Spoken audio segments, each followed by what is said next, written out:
to see you again. Good to Hey, see you buddy. again. Also, It's been a very, also very good to long see you. time. I'm really looking Yeah, forward man. to talking about today's issue. You know, it's an issue that's very close to my heart. It's this Right. non-native speakerism is it's a problem.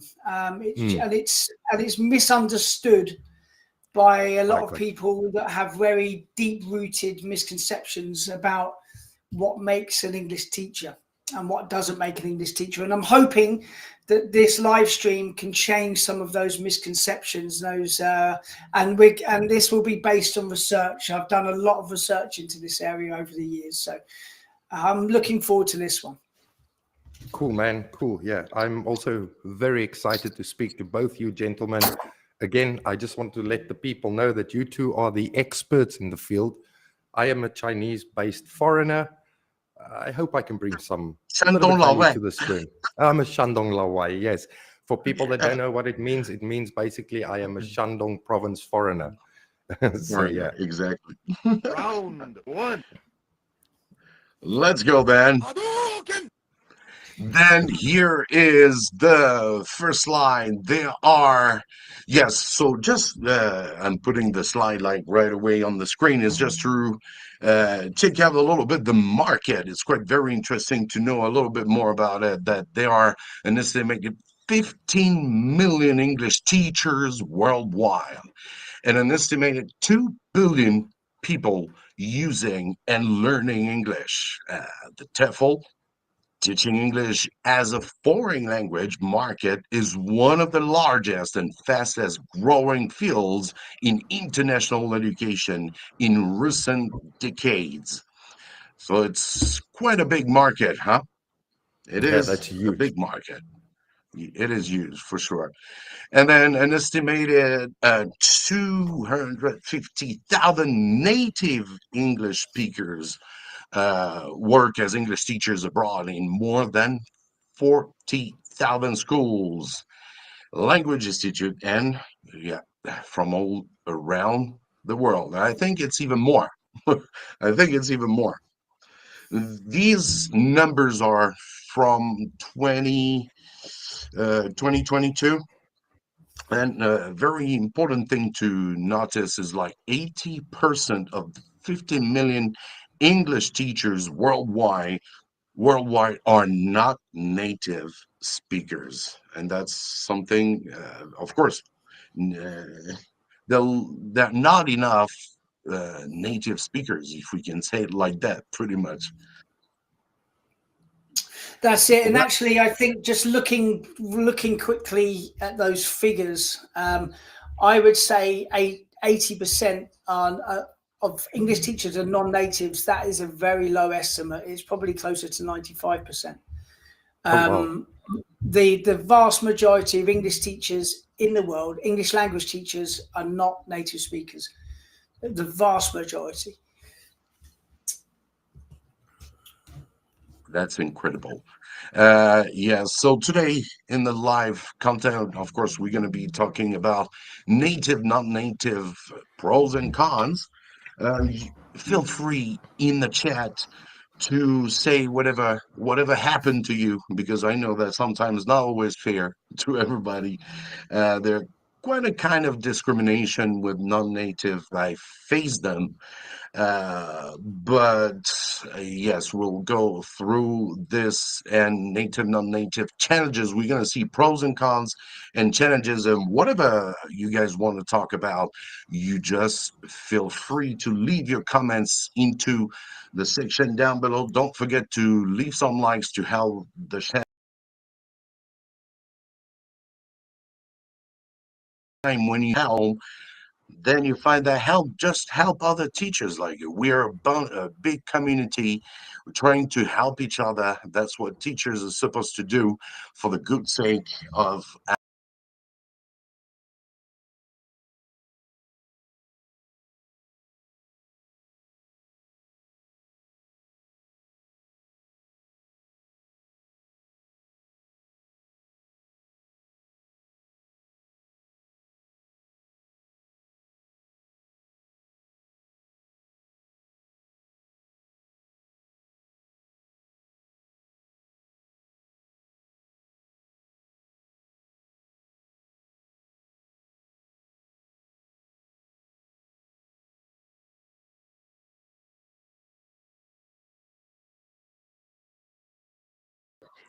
I could still probably pull off some of the moves if you gave me a controller as well.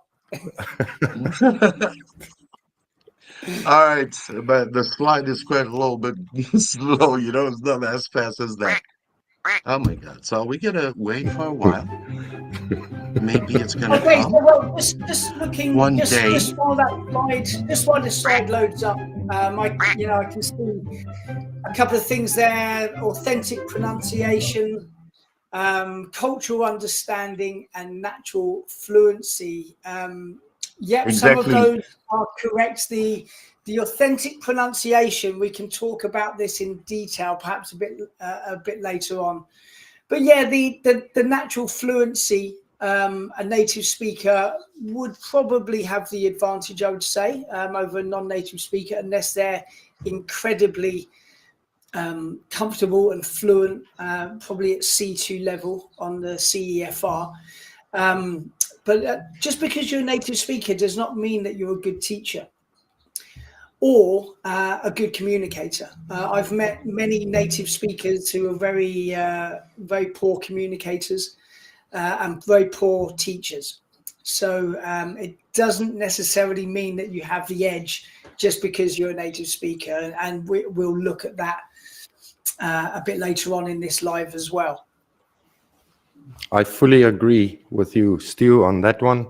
I just want to make it also clear here tonight. I am a South African, so basically I'm in a gray area because it's very strange if it gets to South Africa. You see, they see us as a native country, but still there are some sort of I don't know what's the correct word for this live stream, but let's say a little bit of a bias towards certain individuals from inside South Africa that gets better jobs than other ones, but they see us as a native country.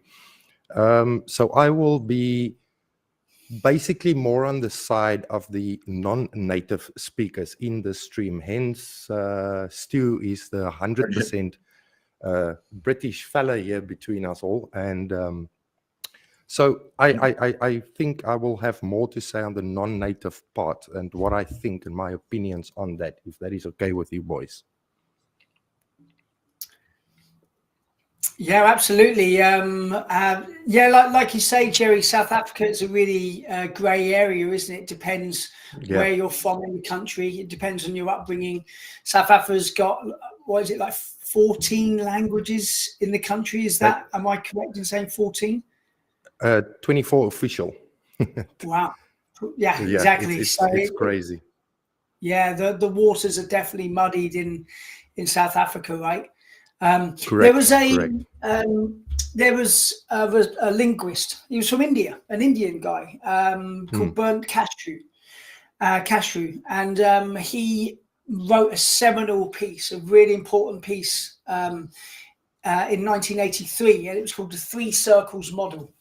And you had the inner circle of countries that traditionally came from the background was English, as the UK, America, Canada, Australia, and New Zealand and Ireland.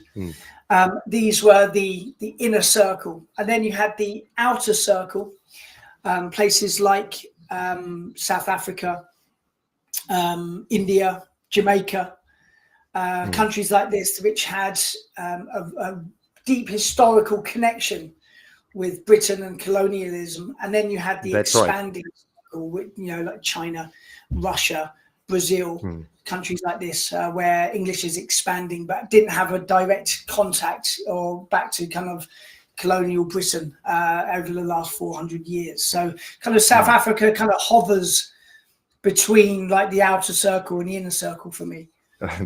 That's right. 100% correct, man. I think I just want to add this. I think that also helps South Africa in a way, for if there's South African viewers, is we are part of the BRICS alliance. So we are seen as English native in certain way, as Stu explained very clearly now from history side point of view. But I also think the part of the BRICS alliance is also helping, passport holders of South Africa to be, easier accepted inside their education system, in my opinion. I don't quote me on this, but in my opinion. Yeah, the BRICS is really important, right? And the people who are in BRICS, it's basically an economic union. It's Brazil, Russia, India, China, and South Africa. South Yeah, Africa. sorry. Yeah. Yeah, I'm trying to And work now out South- the levels. Yeah. Yeah. and There's Saudi seven. Arabia. Yes, that's it. Is it there? Sorry, Mike. I think there's seven. No. I think is there like 7 countries considered like native speaking English countries? Yeah. It's America, UK, New Zealand, Australia, We were Canada, talking about that one Ireland. with Ireland, who was that yeah. last week? Yeah, with Martin. He was saying, for example, in South Korea, that's also something incredible. In South Korea, non-natives, if you are non-native, even you want to go and teach in Korea, there's no way. You have to be from the 7 countries. And yeah, I can't remember exactly the the name of all these countries, but it's quite pretty incredible for sure. But they are and there are how to call that policies, from different government, and it's difficult It's to very, see very about that. difficult. Yeah, I think we'll touch upon South Korea in a bit as well, and the you get some really well qualified non-native teachers. There's a guy that I'm going to be talking about a bit later called Marek Kizawatsky, Marek Kizawak, and he's All a right, Polish guy. He's a not an easy speaker one. of 6 language. He's awesome. He's a speaker of 6 languages. He has a PhD in TESOL. You can't get someone more qualified, and he runs something called TEFL Equity, and it's his mission to try to spread or get awareness that non-native speakers are just as valid English teachers as our native speakers. So Marek, with a PhD in TESOL and a speaker of 6 languages and a world leader in linguistics, can't get a job in South Korea. He's not qualified because he hasn't got a passport from the UK or America or something. It's ridiculous. Yeah, that's 100%. I just want to add on there to Stu's point.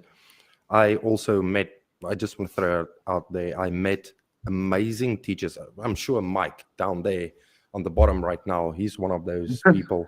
But I've met some amazing teachers throughout my time here in China, which were not native speakers. And they were just amazing. The creativity in the classrooms, the class management, the connection with the parents and students. It's just, man, some of these people are born to be teachers. Let me tell you guys that, regardless of where you come from, these people teach from their hearts. You know what I mean? And I think Stu has got a point there. I don't know. I don't want to say China allowed this, because I will talk about this a little bit later, because there are actually space for non-native teachers within this big industry or this market. But to not get a teaching job with all that credentials and that experience in another country called South Korea is just madness, in my opinion. It is absolutely foolish to block your own students from getting an amazing teacher just because he's got the wrong passport. So yeah, I think it's ridiculous, man. Yeah, and as we've said before, the majority of English teachers around the world are not native teachers, and in 2024 they don't need to be native speakers either. There's like Jerry, you just said, there's tons of great teachers. Some of the best teachers I've ever seen, they're all they're non-natives, like thousands of them. So. Well, the thing is, we have to fight for it, because you are in competition with native speakers, so we know that they are 1 or 2 steps forward ahead of us. So we know that they can get the job easier than us, because maybe a pronunciation matter, maybe, all different kind of matters. So we have to work really hard to figure it out, all that, and to try to get the job. So I remember for me, it was quite pretty tough. Mm. Uh, we had a lot of competition even back even if it was back 20 years ago, when everybody was coming to China just to get the job. Uh, but yeah, like you guys said, you're gonna teach with your heart. With your heart, you love to do it. Just go do it. Mm. It's if you do this for money, kids will see that. You know, kids never That's a very lies. good point. That's a good point. Mm. Kids, they're gonna tell you this teacher, he's here for money. Well, of course, he's Mm. not gonna tell you like that, especially kindergarten kid. But he's not gonna run to you.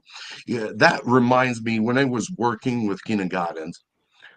Um, uh, some it was discrimination even, but for me, I can say I'm lucky because I'm white with blue eyes and blonde hair. I got you. But when it Got you. comes when it comes to black people, they're gonna be like, oh no, no, no, no, we don't want black teacher in our school. And I say, all right, you know what, can you give me a chance to show that this teacher can do good in the classroom? Oh no, no, no, he's gonna scare the kid. But this kindergarten, it really wanted to work with us. They wanted me to go in the classroom. I say, no, I got even better teacher than me. Mm. And then the kindergarten teach principal said, all right, can he go right now? I say, yes, of course. We don't need to prepare. No Mm. preparation. He can go in the classroom right now. And then I said, okay, let's go then. Then this guy went into the classroom, and believe me, after 20 minutes, all the kids were hugging him. And the Yeah. kindergarten principal was like, what? What? He couldn't understand that. It's like, with kids, especially in kindergarten, they don't see what they don't see what's the difference between a white guy and a black guy. Oh, maybe a difference of color, right? But they when you teach with your heart, the kid's gonna see it, the kid's gonna feel it, and they're gonna love you.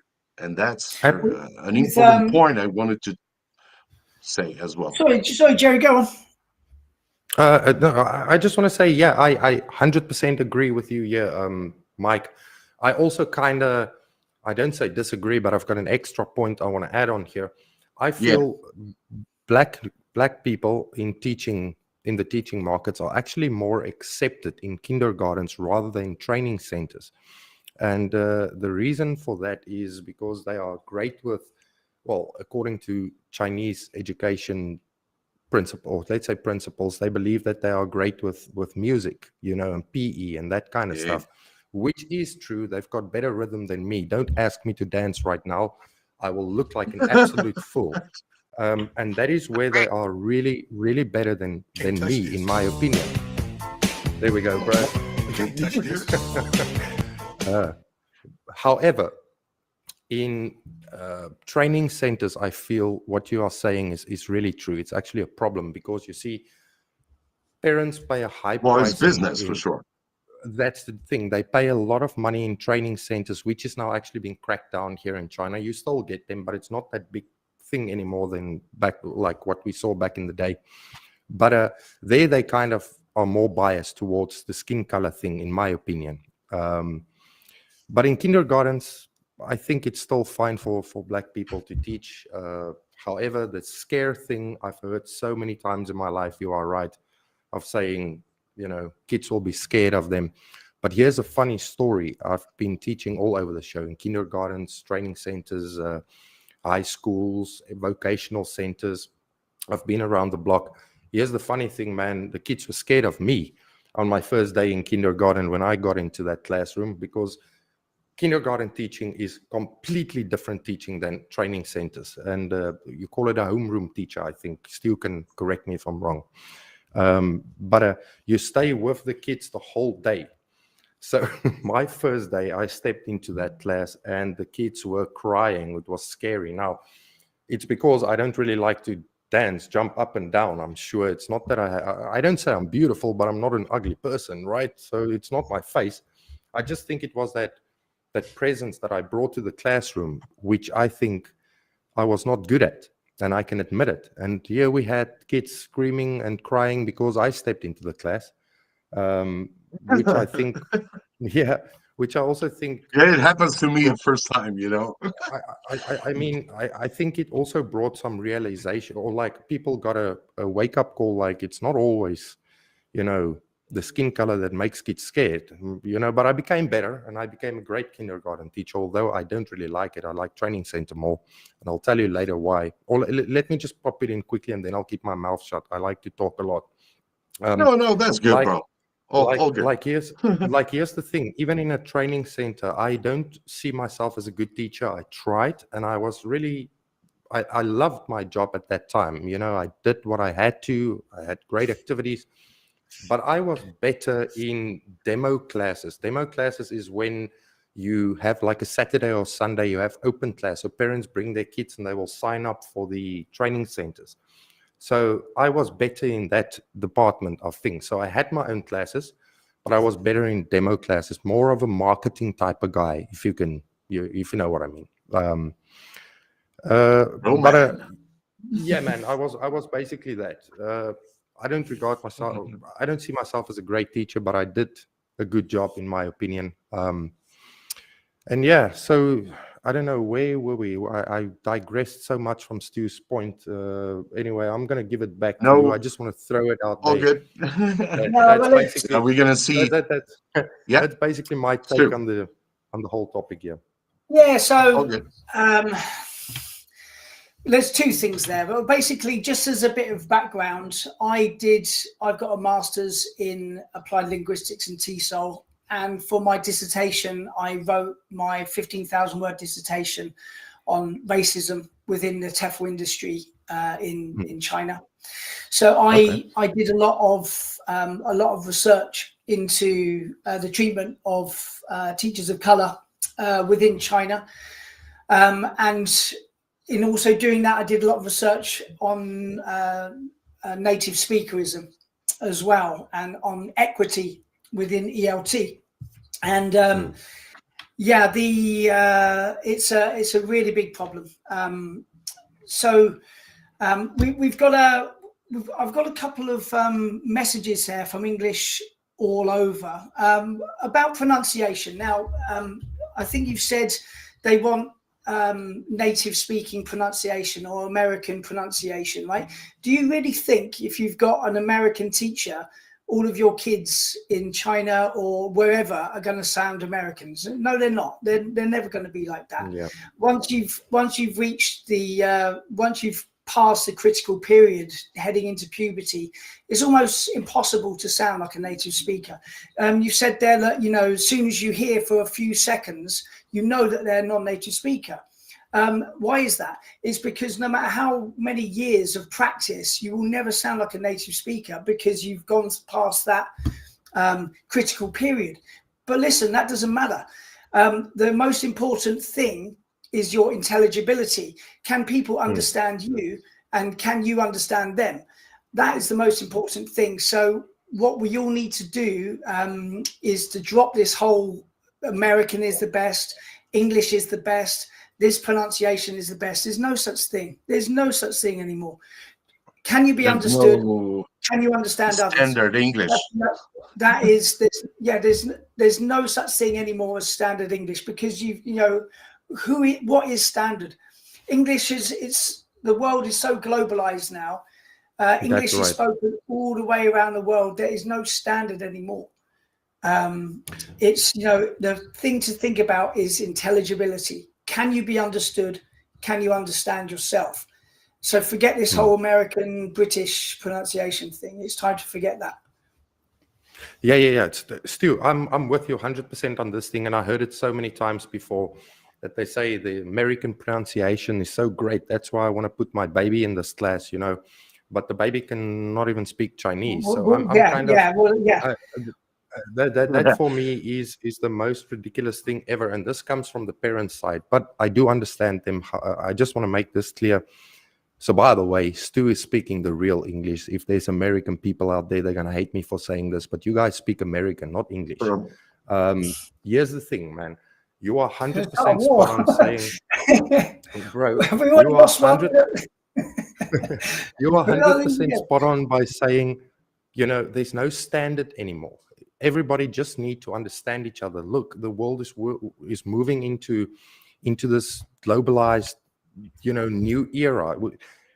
It's so important, as long as one another can understand each other, you know, regarding a business topic, or even students amongst each other, if they exchange cultural experiences or whatever. As long as you can understand the other person, that's great. That's speaking the language. You know, I used to say always back to my parents back in the day when I used to teach in training centers, they had this thing about, I want my baby to sound British or like American English. I was like, what the hell? You know, how can you pay to let your baby sound? What is the reason? I really went out to understand what is the whole thing about the pronunciation thing.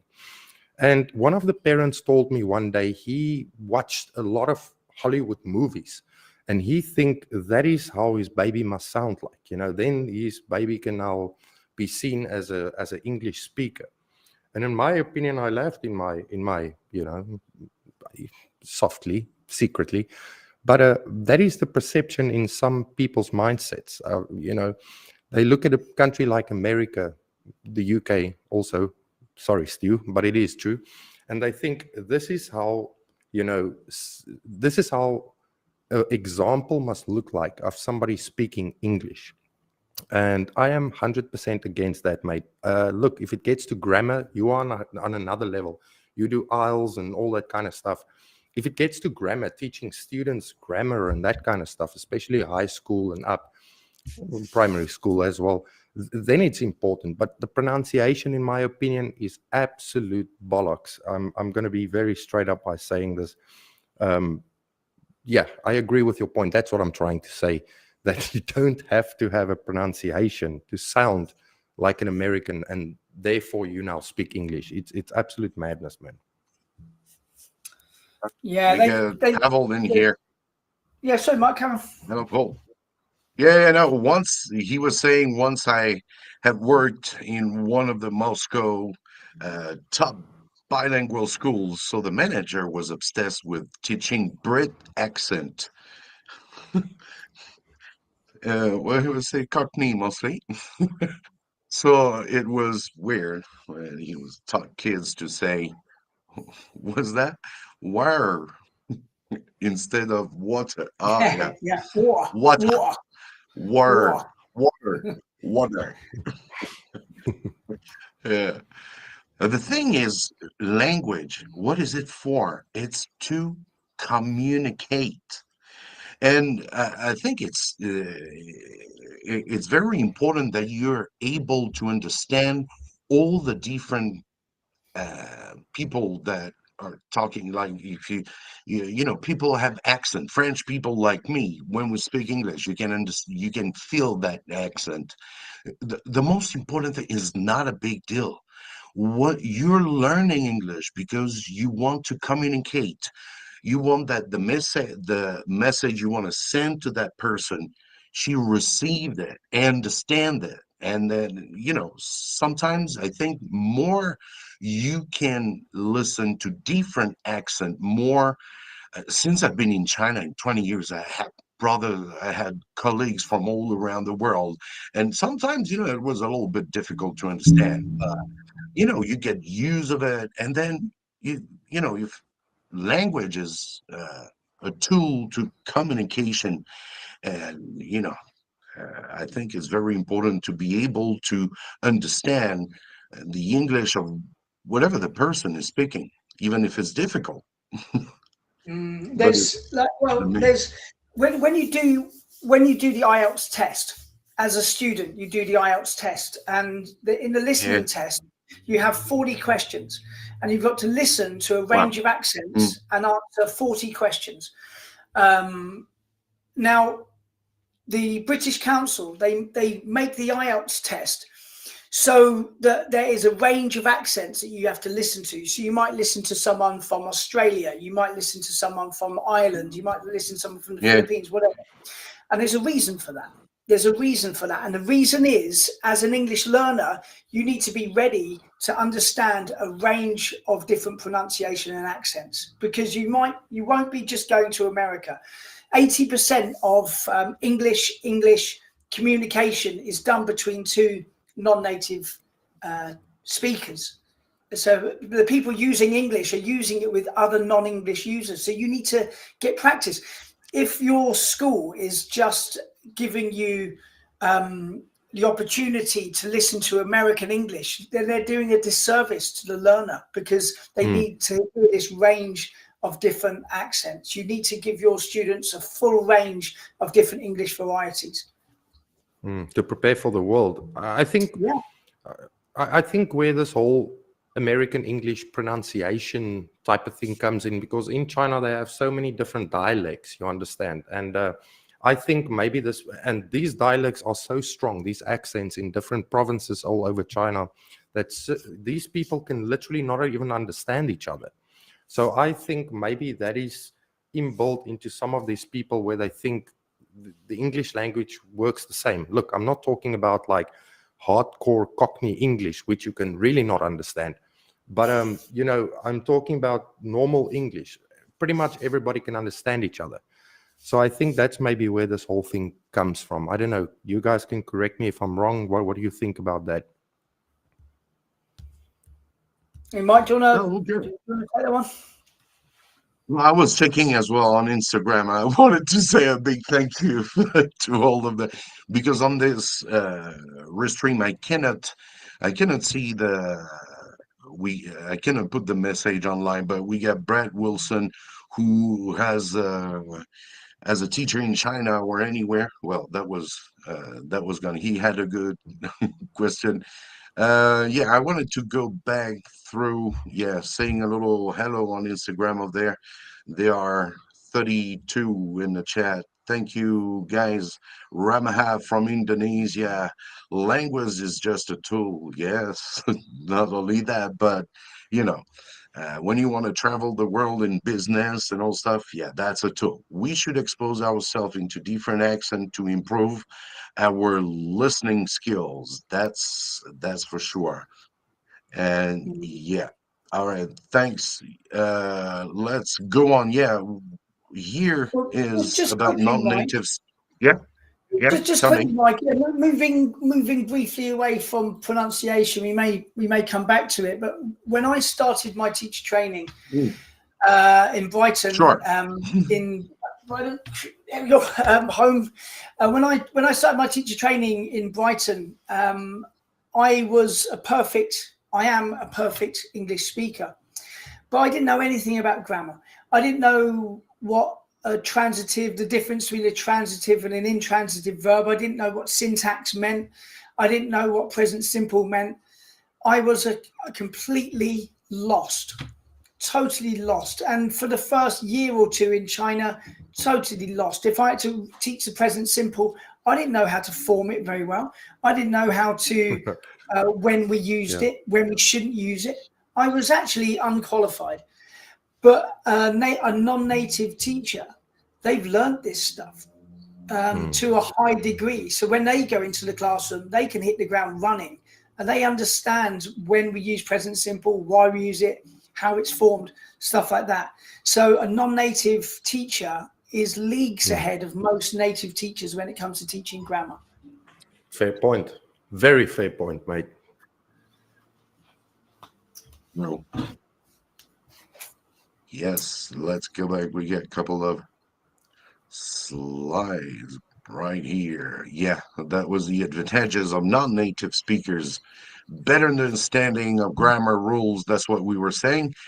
They also understand students' challenges because of their learn English too, of course, and the ability to relate to students' struggle. That's the advantages of non-native speakers. Then we're going to wait for the next slide. Here we go. Beautiful. Challenges for native speakers, lack of formal training, maybe. What do you think, That's Stu? that's what he just said. Basically, Stu just said Yeah, when he came to exactly. China, he was pretty Difficulty much of for. understanding. Yeah, so Yeah, that Yeah. thing is all 100% on spot this. on. Exactly. And potential cultural BS. The cultural bias type of thing is actually funny. I think you are right on that point, or this particular bullet point, or whatever I want to call it. I think that's kind of true. And I'm not hitting on the American people. I'm sorry if it sounds like it, but again, the British are regarded as gentlemen, which they are. Let's not beat around the bush. Good people. Americans are good people too. I love the country, man. However, I know that Americans come into other countries with a type of bias. For example, if you get into China and you go through your first Christmas, okay, they start to see that it's not really like back home. You understand? And they try to force that whole idea of Thanksgiving, Christmas, our holidays and festive seasons that make you feel jolly and happy onto people, or they compare it to China and they can't instantly see it's not quite the same thing, you know what I mean? So yeah, I kind of think the bias thing is kind of true because instantly they will start to say that it's not really a great country to live in. So yeah, I will go for that bullet point as pretty much spot on, the most accurate one out of all of them.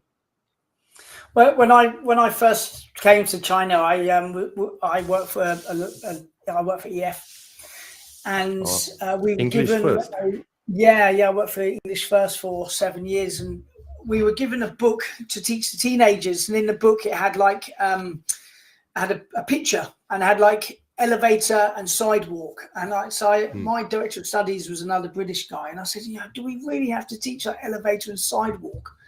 I was like, it's terrible. And he said, look, Sorry, it doesn't matter. I'm just going to switch off my. He said it doesn't matter.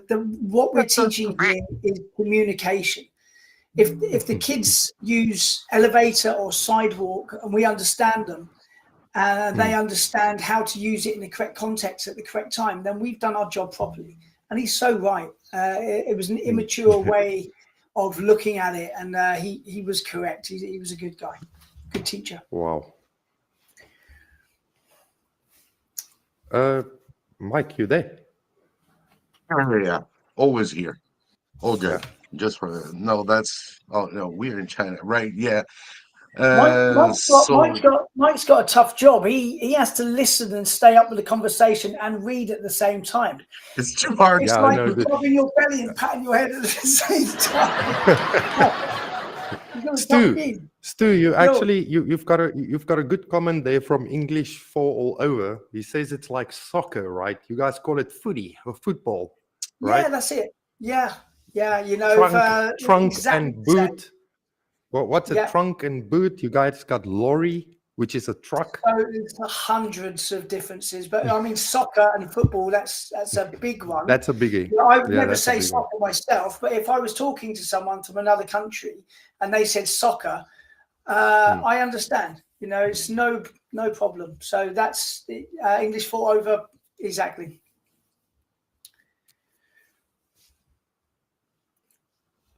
Hey, Katerina. Stuart. No, I was thinking, where's Stu? Yeah, Stuart, I just want to stir the potential cultural, or what was that other one, the bias one? So if somebody tell you soccer, do you feel a little bit weird by telling them, no, mate, no, that's not how we say it in English. We call it football, mate. Yeah. Or do you just let it go, mate? Yeah, depends how well I know them. But okay, or if I know them really well, I'll give them both barrels. Man. Yeah, that's what we were saying. Challenges for the non-native speakers, potential language barriers, and lack of confidence in speaking English, and potential cultural differences. That's for sure. I remember when I wanted to get a job. That was, I remember my first job, and they were asking me, uh, you got to find a job. I decided to stay in China, and they were like, yeah, you got to find a job. You couldn't say, yeah, you can teach French, right? I said, yeah, no problem. But can you teach English? Yeah, maybe, maybe. I had a very strong accent at that time, and they wanted me to. I found a job in a school, and all my friends were telling me, just say that you're from America, and nobody is gonna find the difference. That was back in 2002. Yeah. Doing it the Chinese way. Just like, yeah, let's see. I was, man, I was like, no, I can't do that, and then I Actually, did it, Mike, and then on a serious note, what you've just said there still happens today. There's loads of Absolutely. yeah. When I was doing my dissertation, I was speaking to lots of. It was narrative research, so I had to interview 17 teachers. Each teacher I Wow. interviewed for 3 hours, and I heard oh, a lot of stuff, a lot of shocking stuff. And yeah. one of them was like, they said my training school would rather hire a non-native teacher whose English wasn't very good, as long as they were white, than a black And native teacher. So let's Oh, say you've got yeah. a black guy from London, from America, wherever.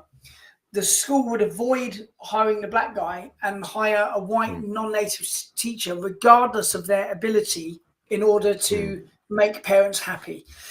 And what I actually uncovered was a lot of the non-native teachers were unhappy about this. They didn't want to say, I'm from Canada, I'm from America. They're proud people, right?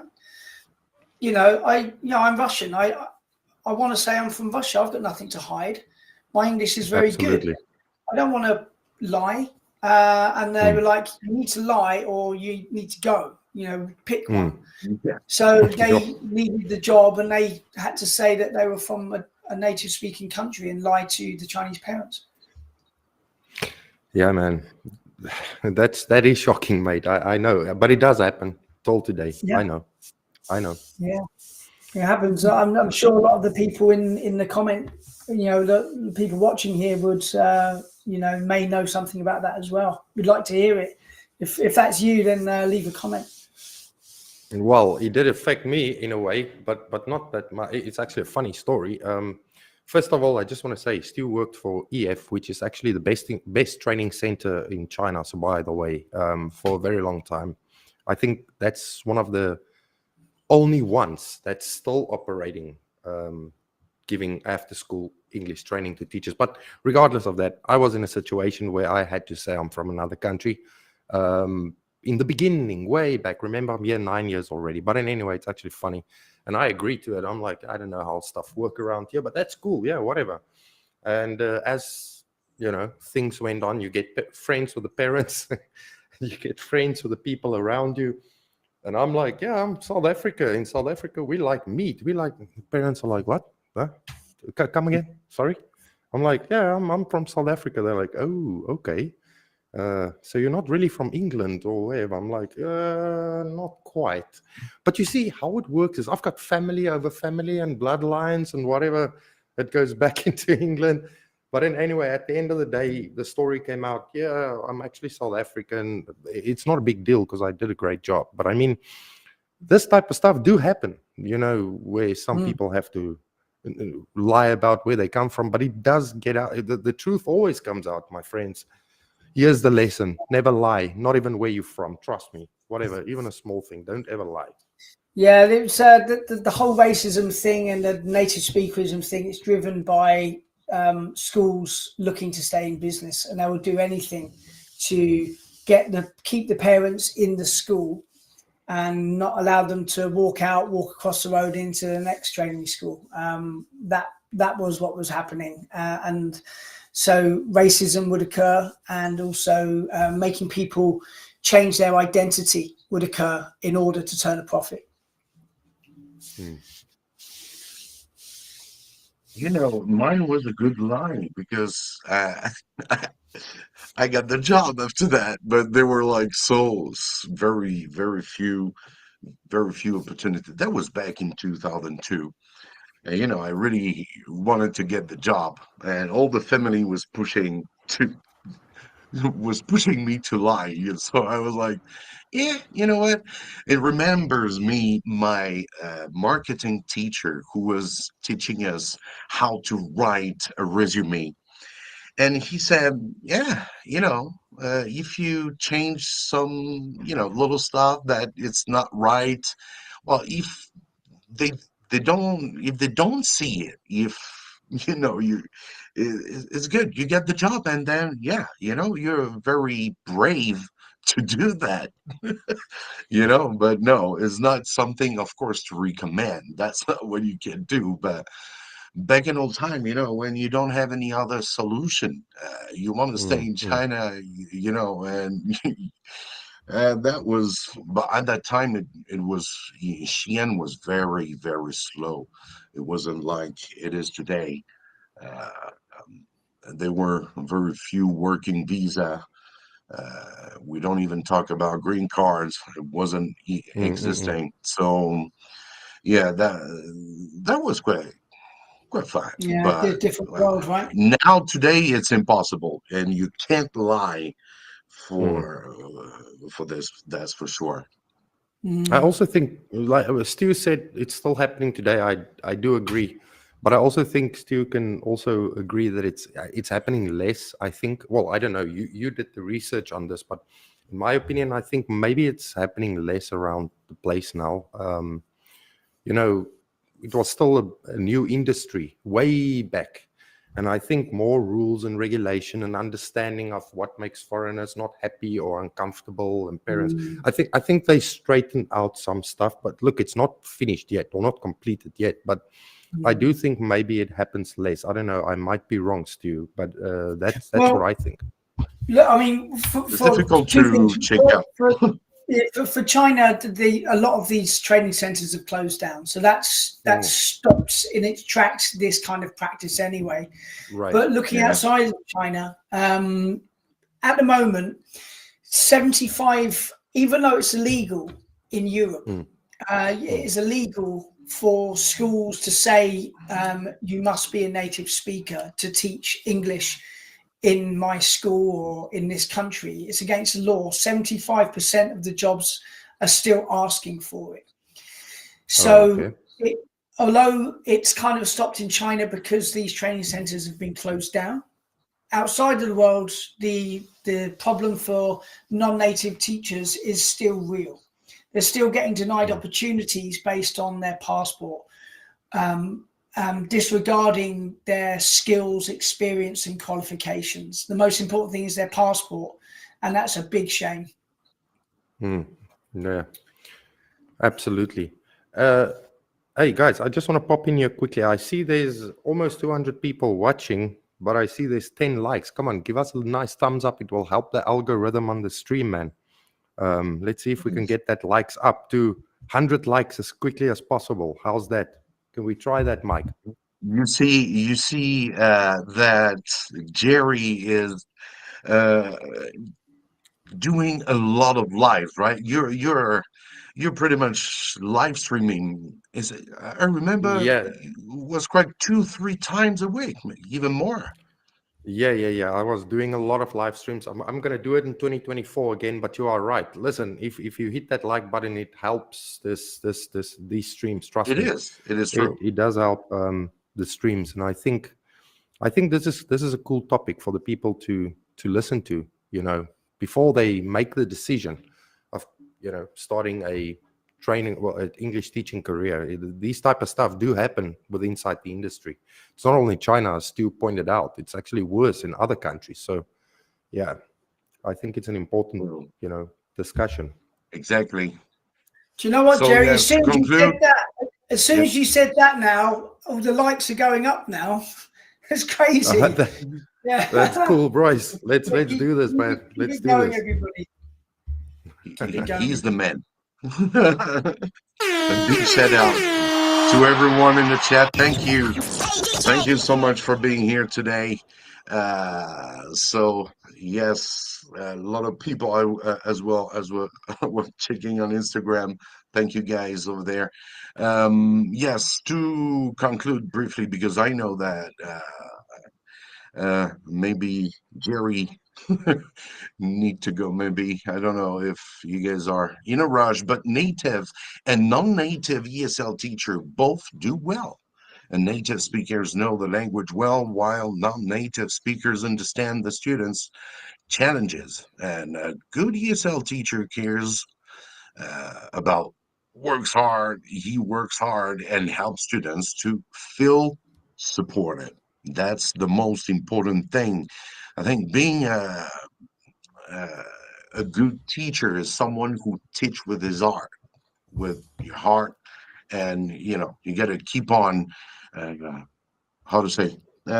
Even at my age now, I still do PDs. Well, I'm 45, so it's just like it's difficult to learn for me now, like it was before. When you get old, it's not easy. So we got to keep on uh, improving ourselves. Yeah, I've And just yes, English for over.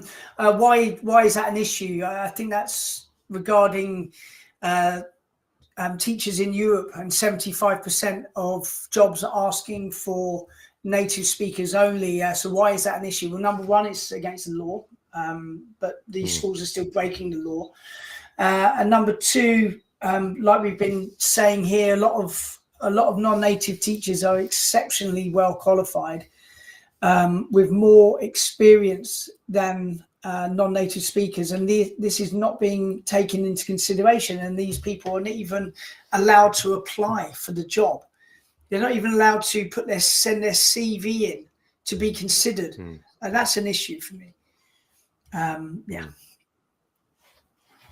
so and a big hello to Teacher William, who was in the live a couple of weeks ago. Hi, guys. Thanks a lot for addressing this issue. Truth is, most affected nations, Africans, branded not native, are actually bilinguals, rather, if we alleviate country and go by definitions. Yeah, I say this because the issue of non-natives don't really apply to most bilinguals. Yeah, That's what there's an issue. There's an issue with race in uh, the ELT world as well. A lot of people identify native speakers as white and non-native speakers as non-white. So if you're a teacher of color from a native speaker, you're automatically judged by schools, by parents, by employers as being non-native, even though you're a native speaker. So the lines are very blurred, and we come back to equity again, and the need for better equity within ELT. well, exactly. Thank you. Thank you so much. Any other questions you want to answer? Anything else that we have in the chat? I didn't check. Yeah, I So think we're people gonna, can ask. I think people can ask us some questions, like a yeah, 10-minute heat questions like crazy. Let's see how much Stu, myself, and Mike can answer. I see English for all over is kind of a active guy. yeah, That's kind of interesting. I like the vibe. I like the vibe. Let me just see if yeah, I yeah. He maybe was as saw something. I'm Let's gonna see. check out as well on Instagram over there because they Yeah, are. Peter's just dropped in the comment. Hi, Peter. Peter's just enrolled on our TESOL course, so it's good to see Peter here. I still see daily in China native speakers only. Again, very. It's hard to change the psyche and the kind of the status quo within the country. More research is needed.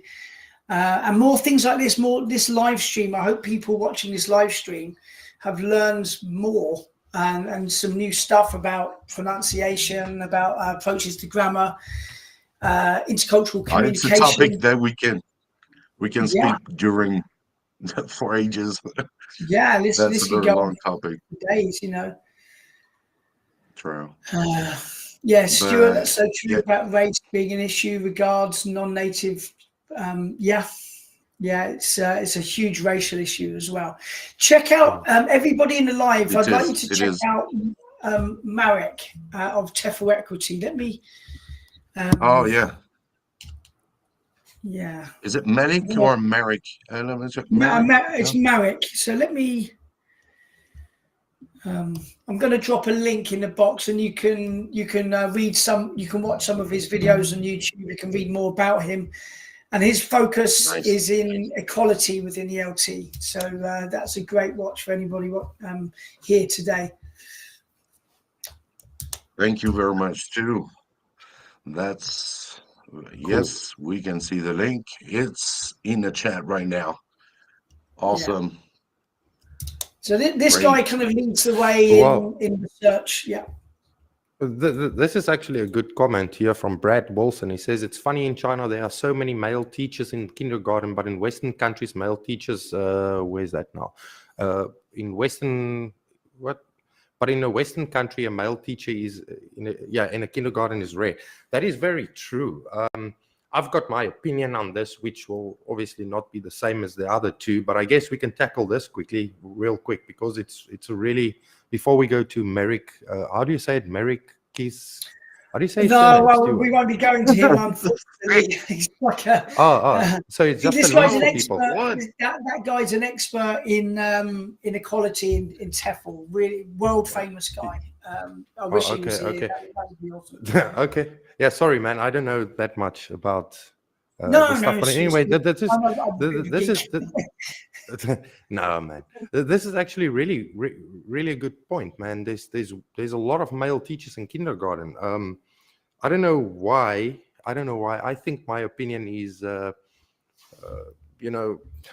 they most probably, some of these parents think if you have a male figure in the classroom, it's good for their children, because parents work really hard here in China. And a lot of these dads work away from home and they work till late night. So, when the dads get home, I don't say they spend time with their kids, because that's just absurd. But I say, I'm sure they have the mindset of a male figure inside the classroom to be like a male figure, to make it easy at home for the parents, because the dads work so hard. I don't know. That is my 2 cents on it, my observation. But let's hear what the other two have to say. And you get Abdul.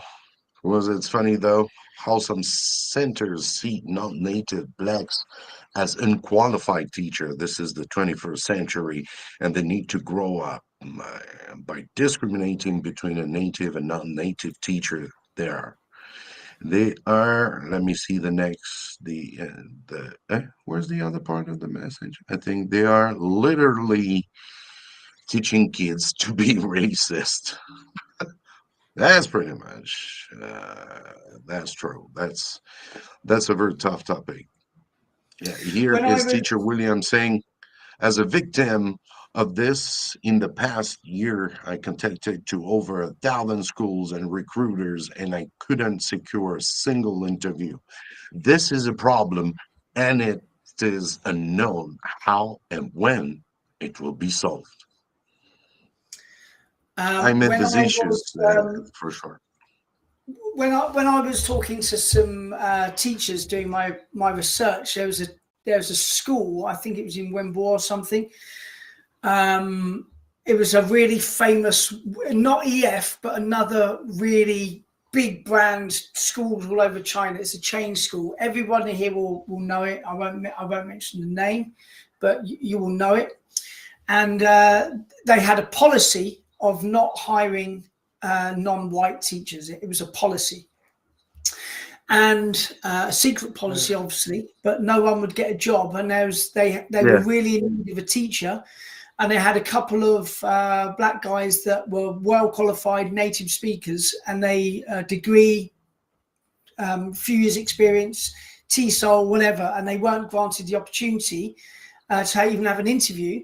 But one of the white guys that worked there was deaf. He was half deaf. He could barely hear. So Wow. he had to lip read the students. He had to lip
out with you guys, and everybody go subscribe to this channel right now and follow Stu on Tefl Lemon.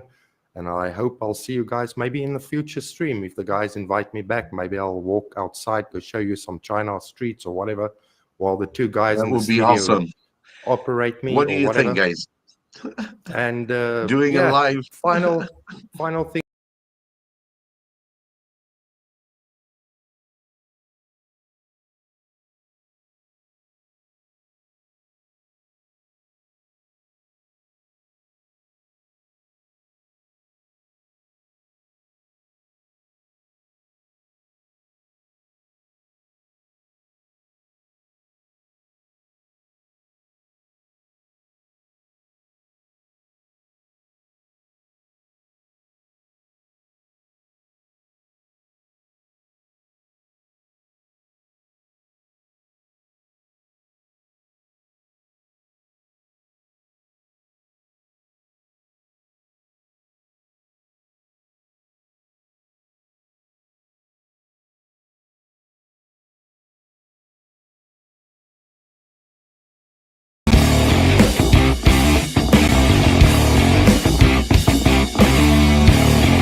And we are live on ESL Live Stream. Welcome to all of you.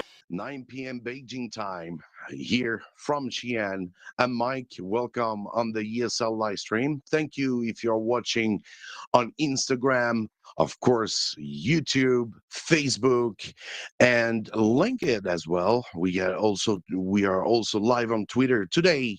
Tonight, we're gonna be talking about. We're gonna do a review. It's the first time we're gonna do that on the live stream. I hope everything's gonna be fine. Very soon, Stu, my co-host, is going to be joining, and I'm sure this time the microphone will be on.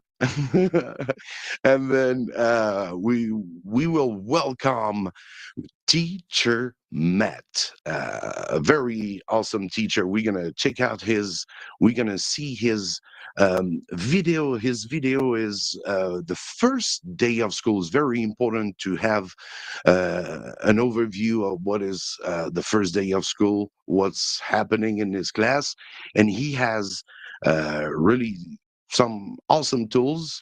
Really happy to present Teacher Matt to you, my dear subscribers and followers. Is going to be hope is going to be an awesome night, and we're going to first welcome Stu from Tefl Lemon. Here we go.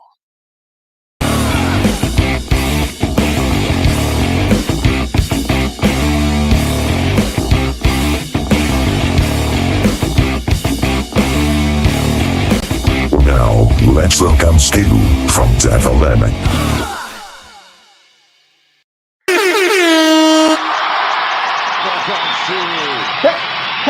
Testing, 1, 2, 3, testing.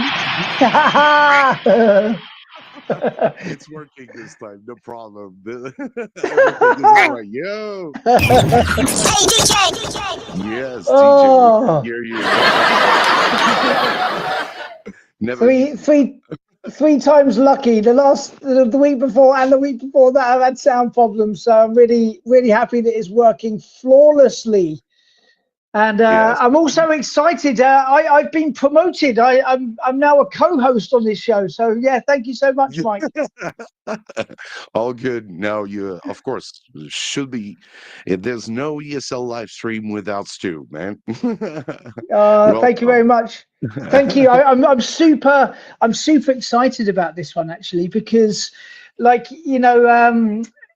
training is a really part of, that's why people are watching this live, right? Because they're interested in professional development. They want to become better teachers. They want to learn new stuff. And by having your classes observed by somebody and getting the feedback that you need, a fresh pair of eyes, also observing other teachers, picking up new stuff. You're like, wow, that's a cool way of doing that. I'm going to do that myself next time I'm teaching. So I'm really looking forward to watching Matt's class. So we're gonna, without waiting, let's welcome Matt, Teacher Matt.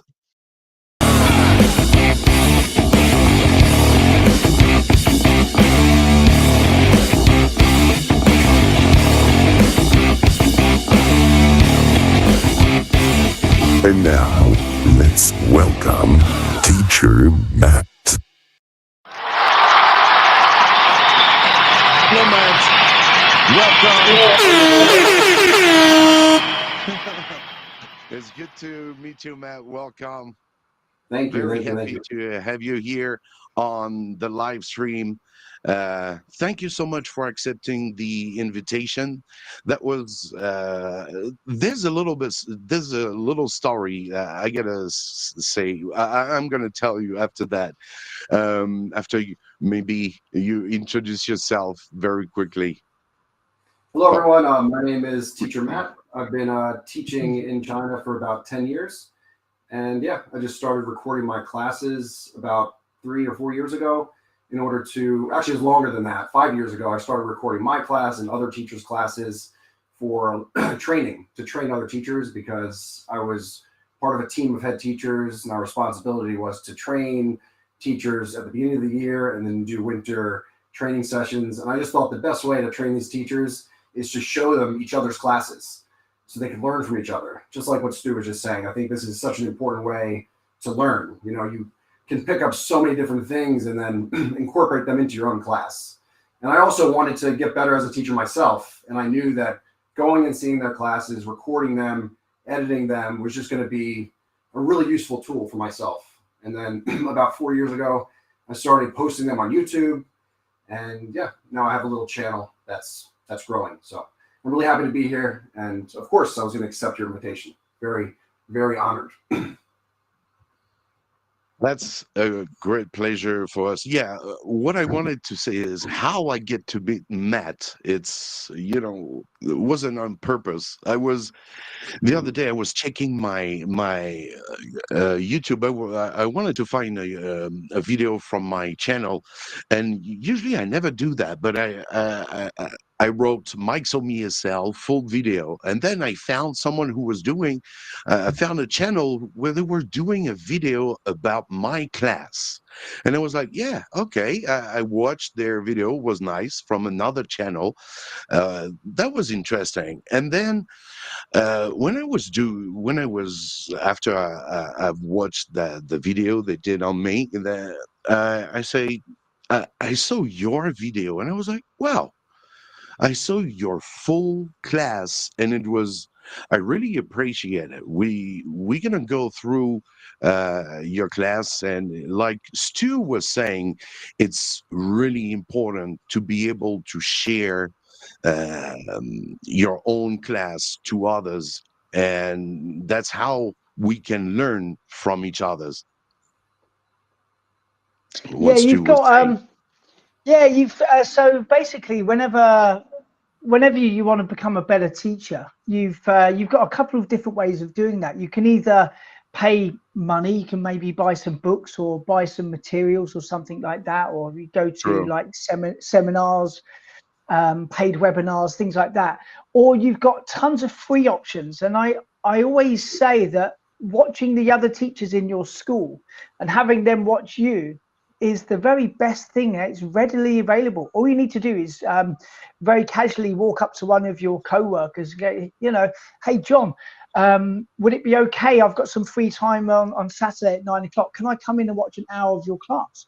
And you just agree between each other, and then he can watch your class and give you that feedback, and already you're giving your skills and your pedagogy a little pop for free. It's a no-brainer. Go and observe lessons from next week. Yeah, I mean, a lot of what I do in my classes is kind of like an incorporation of like a dozen or more teachers that I've watched over the years. And in 2020, since like there was COVID and no one was watching my classes and I couldn't watch anyone else's classes because I wasn't allowed in anyone else's school and they weren't allowed in my school, I had no way of observing anyone, and no one had any way of observing me.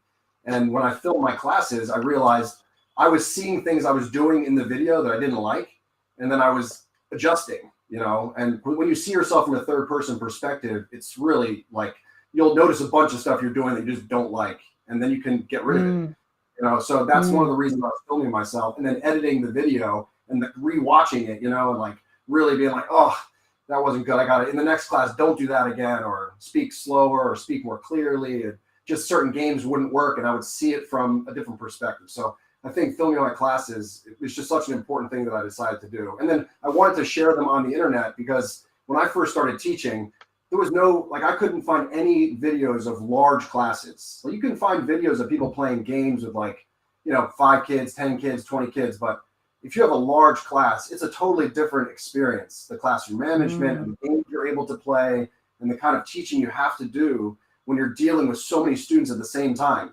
So I really wanted to share my experience with as many people as I could. So that's one of the main reasons I was posting it on YouTube. And that's the spirit of the ESL live stream.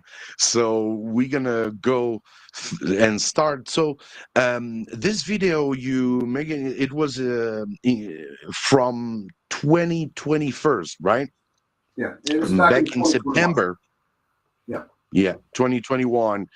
And yeah, I'm just gonna let the video roll. You're gonna explain what's gonna happen in this video right here now. I'm going to teach, it's like the first day of school lesson, and I'm going to be teaching how are you and 6 different responses. So we'll see how they do. One more thing, if you like this lesson and want to teach yourself, you can download this PowerPoint. I'll put a link in the video description below. Just click that link and you can download it in minutes, or you can go to my Taobao page. I'll leave the link here below. Just go to the Taobao page and yeah, you can get the PowerPoint from me there. Hello. Good afternoon. Who was ready and polite before class? Very good, good job. Who was rude before class? Good, no one was rude today. In my class, I have classroom rules. Everyone, classroom rules. Classroom rules! Rule number 1 is sit nice.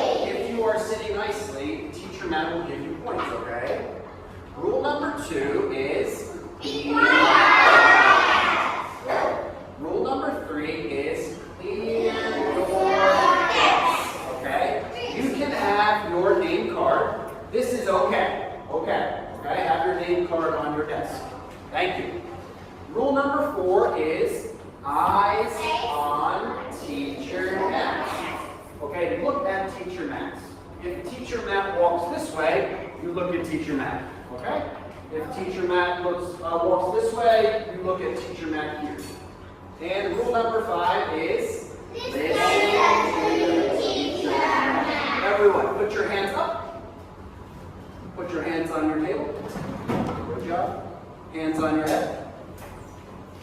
Hands up. I said hands up. Oh, good job. All right, sit nicely. Good job. And rule number 6 is raise your hand. Very good. Now, this class is in 4 teams. Team number 1 is here. This is team number 1. Team number 1, raise your hand.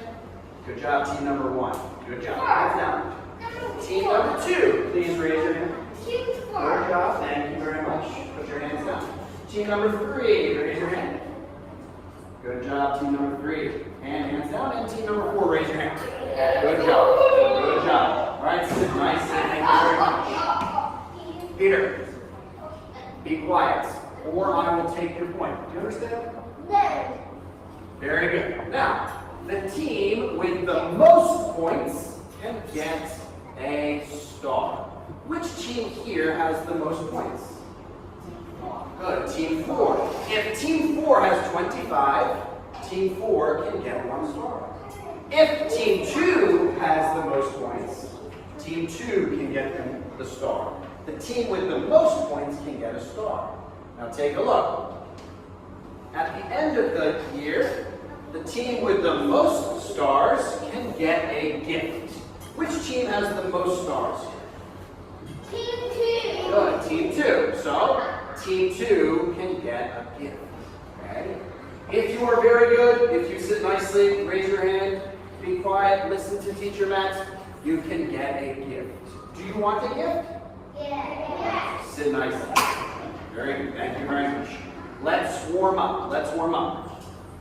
Now, my name is Teacher Max. What's your name? What's your name? You can say, my name is Shama Shama, or I'm Shama Shama. Okay? Let's see. What's your name? My name is Jenny. Good job. Nice to meet you, Jen. What's your name? My name is Matt. I'm a student. Good job, Matt. Very good. What's your name? My name is Elsa. I'm 7 years old. Good job, Elsa. Very nice. What's your name? All right, I'm just gonna stop right here because that was a very, very awesome beginning. That beginning that we don't usually see. You started your class with you asking that question that I've seen very few in the classroom, which was, asking who was very rude before class. Someone was rude before class. That's. Can you explain a little bit that this thing? I like it. It's really nice. Well, I don't like. I learned this from Teacher Val. I don't want to call kids bad. No one's bad. They're not bad. They're just. I want them to understand it's just rude if you're talking or doing something before class, running around. And so I always show them this slide, and it says in Chinese, and it says in English who is polite, and it says in Chinese who is rude. And so they can understand what I'm saying.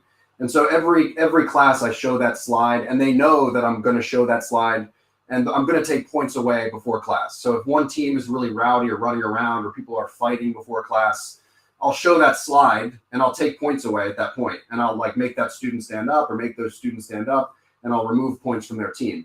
And the same thing for who is polite before class. I'll give points to them. So they know that I'm going to do that. And I actually have another video on my channel about this classroom management technique and how before class begins, what happened that year is that before the class would even start, they would all be sitting there for 5 or 6 minutes before the beginning of class, which I didn't really like because I want them to run around and have fun. but they all knew that my class was next and they were going to get points or lose points if they were running around while I was setting up the class. So I'd come in, they're all sitting there, like all 45 of them are sitting there. And I'd come in and I would set up the class. And once they did that for a few weeks in a row, I made a video of it because I was just kind of blown away because they knew sort of the points, the scoring in my class was starting before the class actually started. So I didn't want them to do that. They didn't need to do that. It's just when I walk in the room, they should sit down. But like they were doing it before I even arrived. They would be like someone watching in the hallway. And I would walk and they would be like, he's coming. And then I'd be like, Teacher Matt's coming. And then they would all sit. And I'd come in and they'd be really quiet. So it worked, but it kind of overworked. I want them to run around and play, you know, but they were really concerned about the scoring. So it's just setting the tone, you know. True. Yeah, because you started by very nicely with the class. Who's going to say that this is pretty much the class greetings, right in the beginning? You got to maybe tell us a little bit about the settings. I mean, the situation, because these kids are grade 2, right? Grade 2 primary school, Yeah, and this is I guess we can see that they are quite already comfortable. So I guess you had these kids when they were grade 1.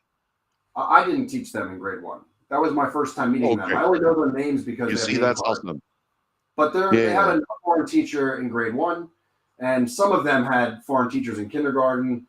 So the class, you know, in this class of 45, there's about 10 of them that are pretty good. There's like 1 or 2 of them that are really, really good.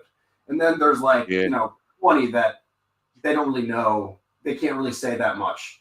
But my goal for the first day is for it to be like, I'm not teaching them English the first day. I'm teaching them how to be in my class the first day. Mm-hmm. So it's really easy games, really easy English. And I'm just training them like with the point system to sit nicely and obey my rules so that later on when I am teaching them harder stuff, I have full control over the class. Because if you don't have control over your class, you can't teach them anything. They can't hear anything because people are talking and misbehaving. So the first day of school, I'm not teaching them English. I'm judging their level, like seeing what they can do. And I'm teaching them how to be in my class, like what the expectations are in my class. That's the goal of the first day.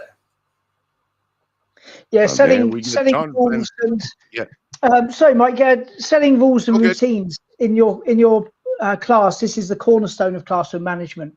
I always think when you're going into a public school setting, whether it be a primary school, let's say it's a primary school in China, you've got large class sizes, very mixed ability students. You don't know anyone's names. They learn your name really quickly, but it's really hard for you to learn their names, which is an issue if they're talking at the back and you don't know their name to stop them from talking.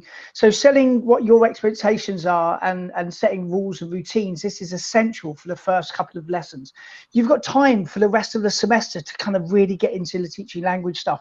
But if you build a really nice stable platform for your teaching, you're setting the foundation for a fantastic semester ahead.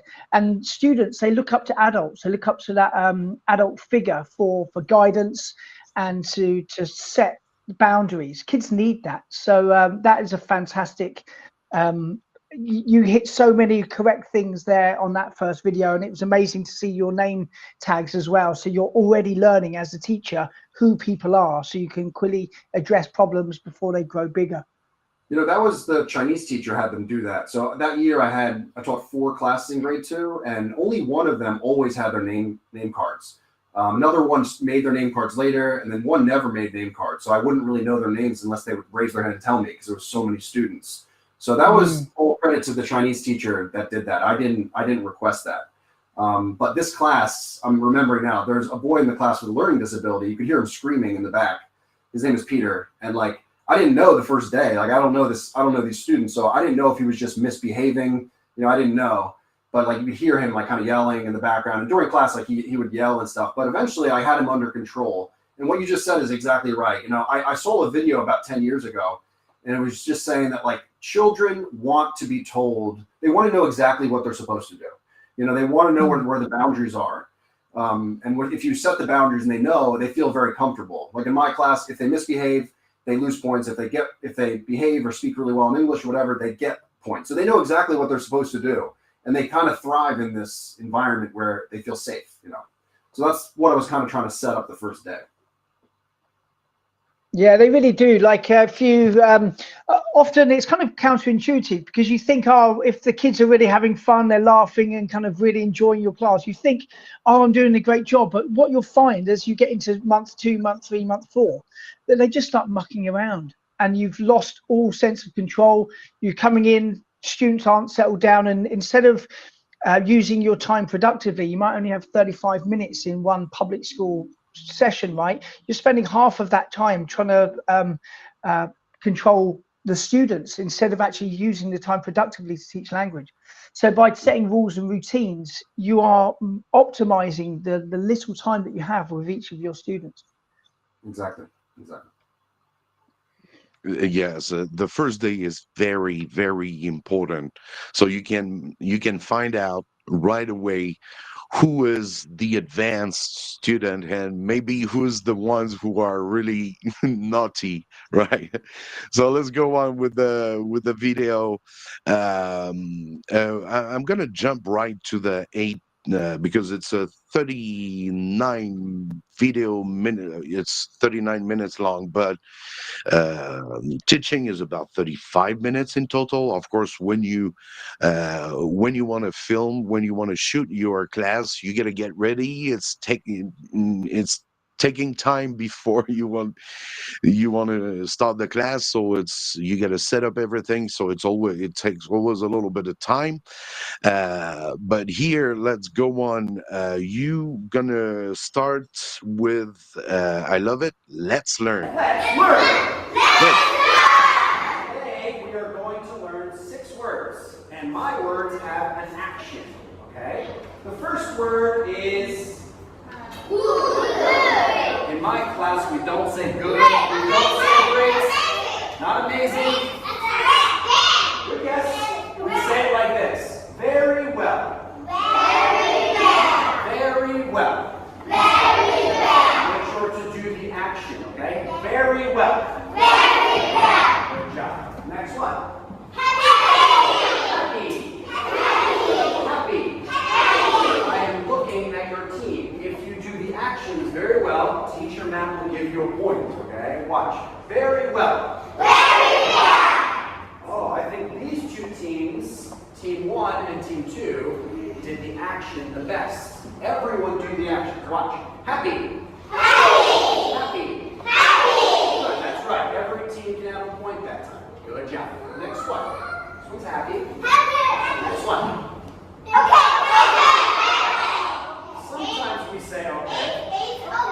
Sometimes we say okay, or sometimes we say fine. Fine. I'm looking for action. Let me see. Fine. Fine. Happy. Very well. Fine. Oh, one.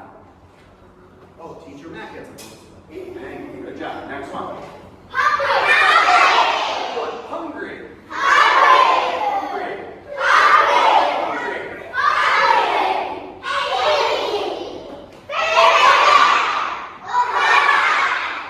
Good job. Very good. Good job.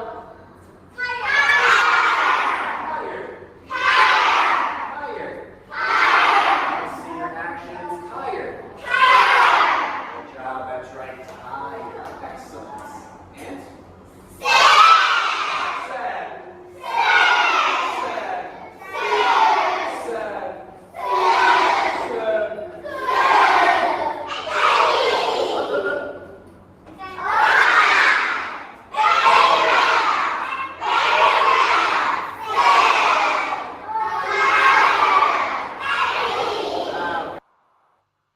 I'm gonna stop just to say what I like as well. When we watch your video, there's always some comments, that appears like subtitles, and you give more overview, what you think, why you did that. It's really good. Yeah, I wanted to, some stuff's not obvious. It's obvious to me because I did it, but when people are watching, it might not be obvious. So everything has a purpose. And one thing I wanted to add that I didn't have a note there for was that the reason I just show it in their first language, like before I show what it is in English, is because I want to see what their level is. You know, if you show them the English and they can read it, you're not sure if like they actually knew the word. So every time I teach a class, I want to know what their actual level is. So when I'm preparing the next class, I know what they can do and what they can't do. And like when I study Chinese, if someone shows me like a Chinese character, but they also show me the pinyin, like I'll just read the pinyin, you know, and like it's like cheating, you know. But if someone just shows me a Chinese character, then either I know it or I don't know it, you know, and it's kind of a test for yourself. So that's what I'm doing for them. It's like I show them the Chinese, see if they actually know it or not. You know, and also I want there to be Chinese in it because there's a lot of ways you could say it, like okay or fine, like the meanings are similar. Or if I show them henhao, it could be like very well or great, you know, or amazing, you know, there's a few different meanings. So I just show them in their first language first, and then I present it in English so that I can really judge their level. Right. Yeah. And then we're gonna go to the minute because you're kind of drilling part in here, and then to the minute 13, you get that TPR game. Team 3 and Team 4. Who would like to play? If you know the actions, it's very easy. All right, Justin, come on up. Yes, come on up. Sandy, come on up. And all right, Farrell, come on. Come here, come stand here. Come here, stand here. Good job. Everyone be quiet. 5, 4, 3. Look, stay closer, stay here. You 4, watch your classmates, okay? Don't look at the board. Don't look, okay? Look this way.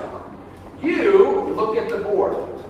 If you see it move, you need to do the action. So, take a look. If you see this, don't say the word. Do the action.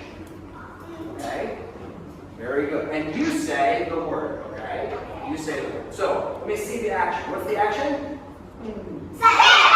Like this, okay? All right, let's begin.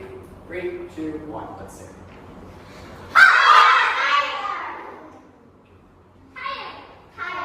Okay, I think you said it wrong. I thought you said hot. So it was these two, I believe, were first. 3 and 1. Good job. Good job. Try the next one. You said the word. Don't say the word. If you say the word, your team will lose points, okay? Be quiet, okay? Try the next one. Good job, team 4. Hungry. Next one. Team 2. Good job. Happy.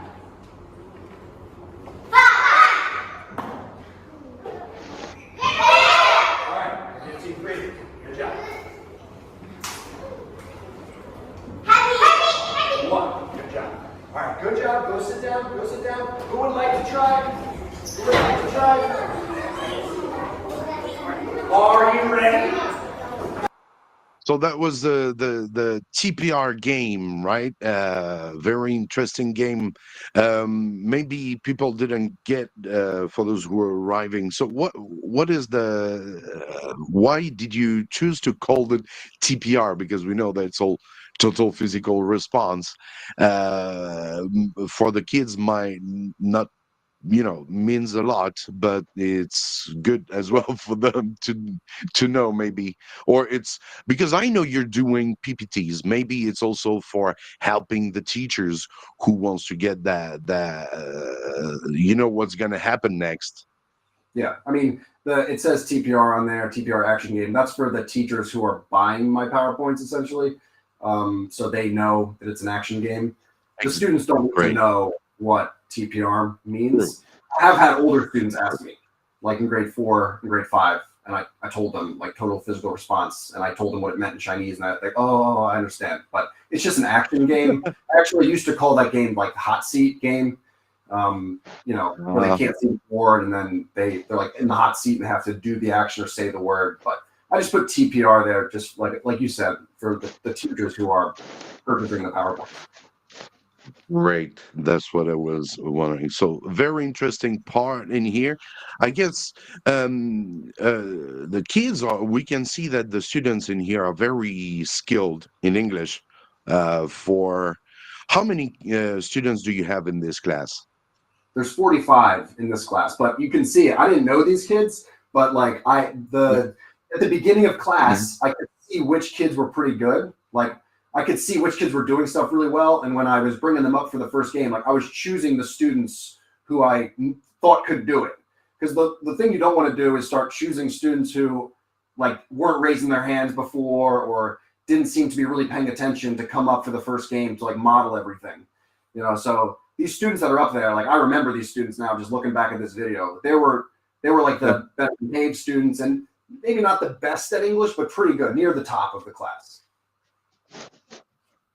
Yeah, for modeling, it's so important, especially in large class settings where, you know, the students might be kind of like 8 or 9 rows back. They can't really see. The PowerPoint really aids. It's a fantastic classroom tool to get clear instructions up on the board, big, so that everyone can see even at the back. And test that out as well. When you're a new teacher at public school, go to the back of the class. Can they read your writing? Would you be able to see it if you were a kid? And I like the way that you're changing around the students. So you pick 4 students you know aren't going to probably drop the ball for the first modeling exercise. They're pretty strong. They're well behaved. Get them up here, model well. Everyone gets it. Then you can start moving in kids that need a bit more support because they've been scaffolded already by clear instruction.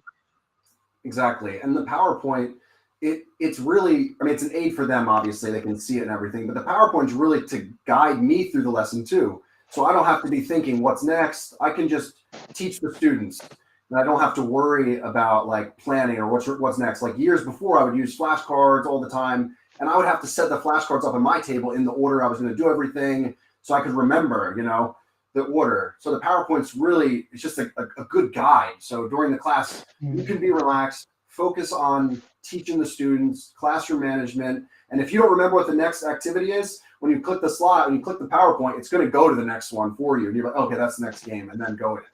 You know, so that's the PowerPoint. Just it helps so much for like me personally. I've often found as well when you can go onto like a WeChat group or something, and you can ask around for PowerPoints, and someone will send you a PowerPoint, and you're like, oh great, that saves me trouble. But actually, you could be setting yourself up for problems in the class, because if you've actually made the PowerPoint yourself and you've invested, you know, 10-15 minutes of your time, you know the PowerPoint inside and out because you've created it yourself. So you're going to feel much more comfortable and also proud of your lessons as well. At the end of it, you're like, that went really well. And me preparing well beforehand was one of the reasons. I think you're exactly right. If you prepare the PowerPoint, it's much easier. And I think if you have someone else's lesson, the first lesson, unless you really look at the PowerPoint before and really check it out and make sure you know how to do it, the first class isn't going to go that well for you. But you're probably going to teach that same PowerPoint like 10 times in the week or something. So you'll get used to it. And also, it's just a great template. Making a PowerPoint takes a really long time. But if you have like a template there, you can change and adjust it much easier if you already have something that's kind of built and has an order to it and it's already scaffolded for you. You can change the words or like add different activities, but the basic structure is there. Yeah. And the students are used to it as well. You know, if you're using a really good visual template, it's worth investing that time, because as you say, if you're teaching like public school, you might have like 4 or 5 different classes, different kids, same class. So you can use the PowerPoint that semester, the next semester, the next semester. But if you move to a different school, you've got the PowerPoint on your hard drive. It's, you know, it's well worth your time investing in making good materials. Yeah, it's like I always tell teachers, I mean, if you might spend, like I might spend 8 hours or 7 hours making a good PowerPoint that looks really beautiful and has really good colors and everything, but then I'll teach it for, you know, 20 hours that week, and then I might teach it for years in the future. So that time is well worth investing in doing it before. And the reduction of stress, having your lesson prepared, like just helps so much. Like you don't know if someone's going to come observe your class one day, other teachers are going to come or parents are going to come. You know, so if you have something that looks really professional and it's done, it's made, it's gonna like alleviate so much of your anxiety if you're put in that situation suddenly, which happens to us, you know. Yeah, absolutely. And you talk about anxiety and teacher happiness and well-being. If you're well prepared and your lessons go well, you're going to be a happier teacher, and your students are going to misbehave less. It's going to be a joy going off to your primary school, your middle school. You're going to love your job. Whereas if you're ill prepared, you haven't invested the time, the kids are playing up, they're naughty, they give you hell, you're going to hate your job. So by investing that time, setting up rules, setting up routines, you're going to be happy and the kids are going to be happy and everyone's going to be happy. 100%. Totally agree. Great. Welcome everyone in the live. Just saying a little hello to everyone. Hi. We got Gia Song. I have taught English in Korea for 11 years. That's quite a long time in Korea for sure. Yes. All right. Just saying a little bit. I'm Korea as well. I love Korea. So sorry, I didn't hear you clearly. I taught in Korea What were you for a saying? year and a half before I moved to China. All right. So yeah. So you know about the epic, maybe. I was in a hard line, so I wasn't in a public school, but I do know about Epic. Yeah. Okay. Cool. All right. Let's go on with we're gonna go right to the minute 18, I think it is, where you're gonna go game practice, where the kids have to recognize the words. And I will give you chalk. You need to write the letter. This is a letter. The letter A. Why the letter A?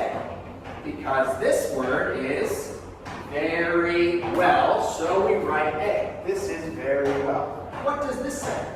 Happy and sad. Okay, so this is the answer, A. You need to write A. Don't write very well, okay? Only A. Only A, yes. Okay? Who would like to try? All right, Matt, come on up. Take one chalk. Take one chalk. Take one chalk. Oscar, take some chalk. Here, take some chalk. Matt, you're team 3, Oscar team 4. Very good. All right, let's look. Everyone be quiet. Don't talk. Everyone sit nicely. Good. Ready? Take a look. Look at the board. Look. Which one is it?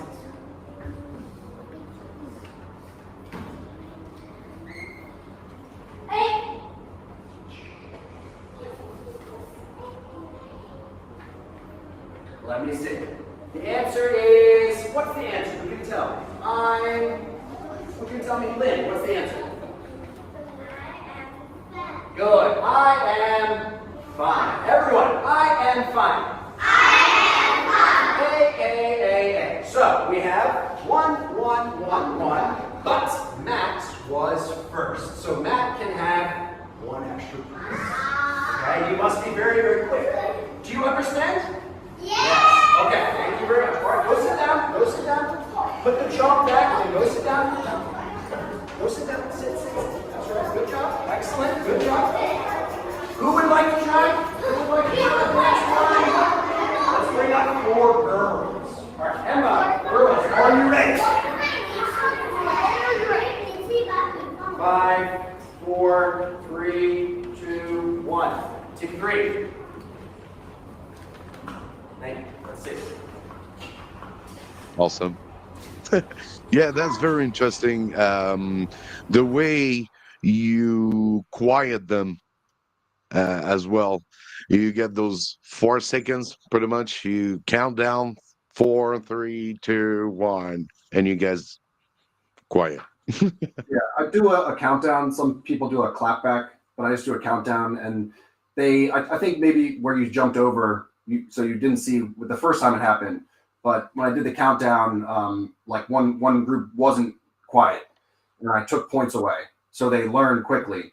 And if there's a really naughty group that's really, they're having trouble quieting down, I'll do the countdown, and then I'll give points to the teams that were quiet. And like psychologically, it's more for them. They feel like they're falling behind, even though it's the same point difference, as me taking points away from them. So I'll go 5, 4, 3, 2, 1. Team 3 is still talking, and I'll be like, I'll actually, it won't just be that I'll say team 3. Like I'll actually make the students who are talking stand up, if it's really happening, because I want that team, I want that person or those students to feel the pressure from their own team. That's because of them that they lost points, because the peer pressure will help them quiet down in the future. And so it really is effective. The countdown, and then they respond to it really, really quickly. This is the first day, so this class is pretty good. You know, it's funny because this class wasn't the best behaved class. Like later on, like I had all the classes trained pretty well. So they're all pretty good, but like this class had some rowdy kids that just like there was a few. So the countdown would work, but it worked really, really well in the other classes. Like even if once I just stood and put my hands up, they all would get silent because they were so competitive. Yeah. It's really good as well, making teams for many different reasons. Number one, it actually helps student dynamics, classroom rapport, classroom happiness, energy levels. You've got so much stuff going on. And also if let's say you've got the red team, for example, let's say you've got one student in the red team that's repeatedly talking, overactive, difficult to control, giving you a headache. If you're taking points off of that one child, it can absolutely devastate his morale and his willingness to want to be there and engage. But if you take points from the team, it's not pointing fingers so much. And you'll find, like you've just mentioned, Matt, his own team will help police the situations. Hey, pack it in, will you? You know, be better. You know, the kids, the other kids are getting points. My students, they were saying, "Oh, come on, be quiet." Yeah, it does the job for you, and you can see. I'm watching there, right there, Matt. You've really very quickly on your first lesson, you've got students responding to you, listening to you. When you're doing this, it's visual. They're stopping, and it's absolutely textbook good classroom management in large class situations. The teacher who taught them in grade 1, like I trained that teacher too. So he was following the same method. So these students they're familiar with the point system, because I trained all the teachers to do this in the large classes because I know what it's like if you don't do it, and it's a total nightmare. So I told them, like, put them in teams and it's going to work. I showed them my class. I had them watch my class. I showed them videos of me doing it, and a few years before, like in 2017, I was training a teacher and he was really struggling with classroom management, and he thought it was the kids. He was blaming the kids. They wouldn't be quiet. So I told him, I'm going to come and teach your class one day. These kids don't know me. I'm going to come and teach them. Within 10 minutes, I had them totally silent, obeying every order, because it's about consistency. You have to be consistent. If you're going to take points away or add points, do it every time. You can't let it slide. They have to know the moment they break this rule, they're going to lose a point. And I'm going to be consistent, and they're going to know exactly what they can do to get points, exactly what they will do to lose points. And it works really, really well. You can train them really quickly. So like I said, this is time with these students, but they're aware of this system because the teacher from grade 1, he was doing it with them too. Yeah, and this goes back to the power of observation. That teacher who was really having a hard time, he probably needed that, like you said, that other pair of eyes to spot a problem and to see potential solutions. So you've come in, he's watched you, and he's probably like, wow, I'm going to do that myself in the next class. And like that you coming in and him being able to observe you and you giving him feedback is probably pays dividends to this day, that he's now a better teacher because of that half an hour session. Yeah, and he whipped them into shape. I went back and watched him like a month later, and it was like he had down pat. He not only watched me in his class, but then he came and observed me a few times, and he just saw what I was doing. 'Cause I had older students, so it's a little bit different. I was doing, like, you do the same thing, but when they're grade 1 or 2, they respond in a certain way. Grade 4, grade 5, they still respond, but it's different. So yeah. Like he did master it. It's just like you said, he needs to see it with his own eyes and see exactly what I was doing, how I was doing it, and yeah, he picked it up, and he's a great teacher now. Yeah, and going past grade 5. So sorry, Mike. Just quickly going past grade 5. You start running out of. Oh, sorry, Mike. Sorry, I just just saying. Go for it. Once you go past grade 5, the power of the points start running out, and you have to look at other strategies. I'd say grade 5 is the last age I would use the points with. After that, forget it. Does not work in grade 6. Different strategies. Yeah. It does not work in grade 6. That's for sure. Like grade 6, I couldn't get it to work. I don't use points in grade 6. Grade 5, it still works. They care, but it's more about bragging rights then, because they just want to win and get the gift at the end, but they don't, they don't respond as quickly, and you'll have more misbehaving students in grade 5 because there's also a bigger gap in English level at that point. So there's other issues at play. There's a question for you, Matt, from Paul, who's asking, Matt, how do you use points and other encouragement staff during the lesson in terms of students' control? Please in shower in you don't mind to answer. It's shorter. Yeah, Pretty he much made a little mistake with that. the students, they know, I tell them in the beginning what they can do and what they can't do in class. And it takes like 10 or 15 or 20 minutes for them to get it, really get it, that I'm going to be consistent and what these rules actually mean. I didn't just show it to them. And I showed them the rules every week for like the first 2 months. It's part of the routine that I show it. And they just chant the rules and stuff. And if they speak out of turn, they don't raise their hand, they lose a point. If they're all behaving really, really well, I add a point. And I'll actually go out of my way to find the students who are behaving really, really well, just like standout students, and I'll bring them up to the front. They're kind of confused at that moment what I'm doing.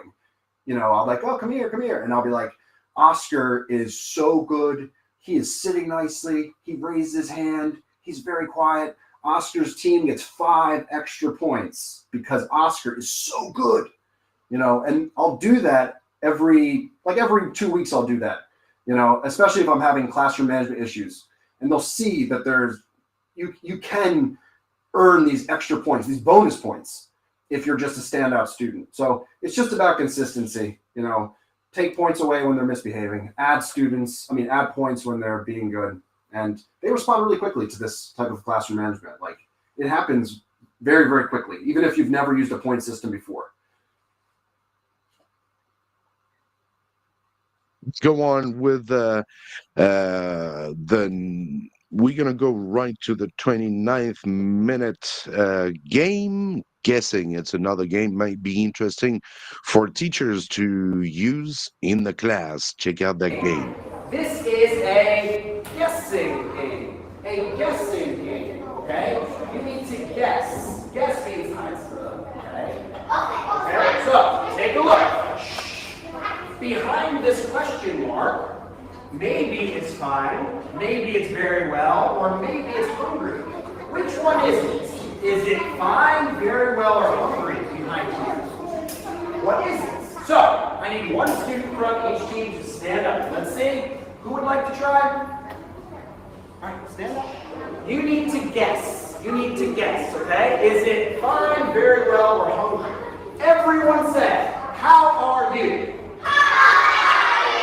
You can say, I'm fine, I'm very well, or I'm hungry. What do you think? Hungry, he said. So I put an H here. H for hungry. Matt, what do you think?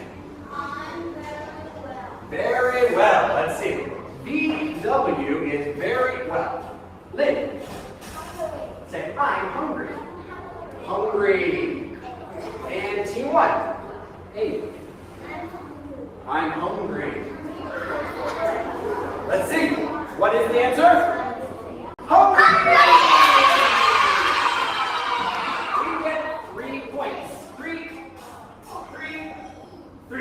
So it's 1, 2, 3. 1, 2, 3, and 1, 2, 3. Okay, good job, Sam. Good job. Who would like to break? 5, 4, 3, 2, 1.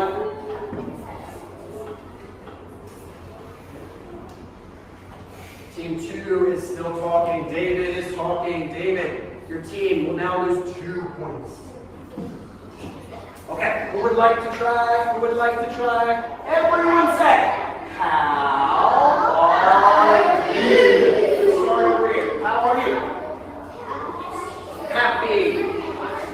Happy is each. 2. I'm sad. Why are you sad? Team 3, Sandy. I'm sad. And Tracy. Say, I'm tired.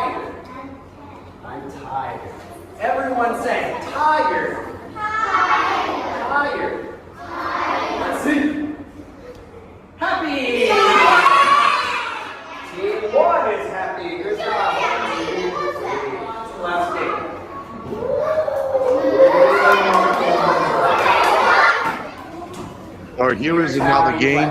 I need one student from one of the teams to come up. Let's start with team 1. All right, Mona, come on up.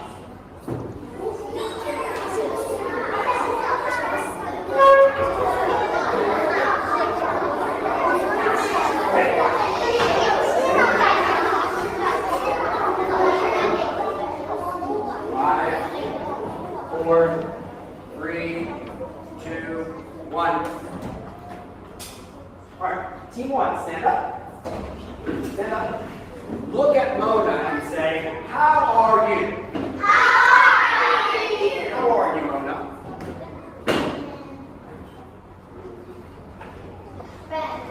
Fine. She said, I'm fine. Very good. Now, throw the ball, okay?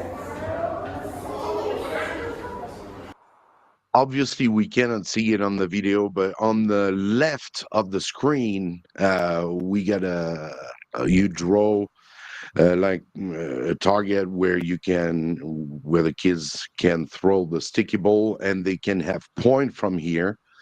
And just like what you, pretty much the same that we can see on your TV or TV screen. I guess it's a TV screen, right? It's a touch screen, yeah. Touchscreen. Yeah. Okay. All right. So yeah, we cannot see it on it, and after so the kids can play. Can you explain a little bit what is the game about? I want to comment on the guessing game first. The reason I really like Sure. the reason I really love guessing games is because they become curious about it, and like they really want to know. You know, it's like the reason I use games so much is because I want them to feel interested in what I'm doing, what I'm showing them.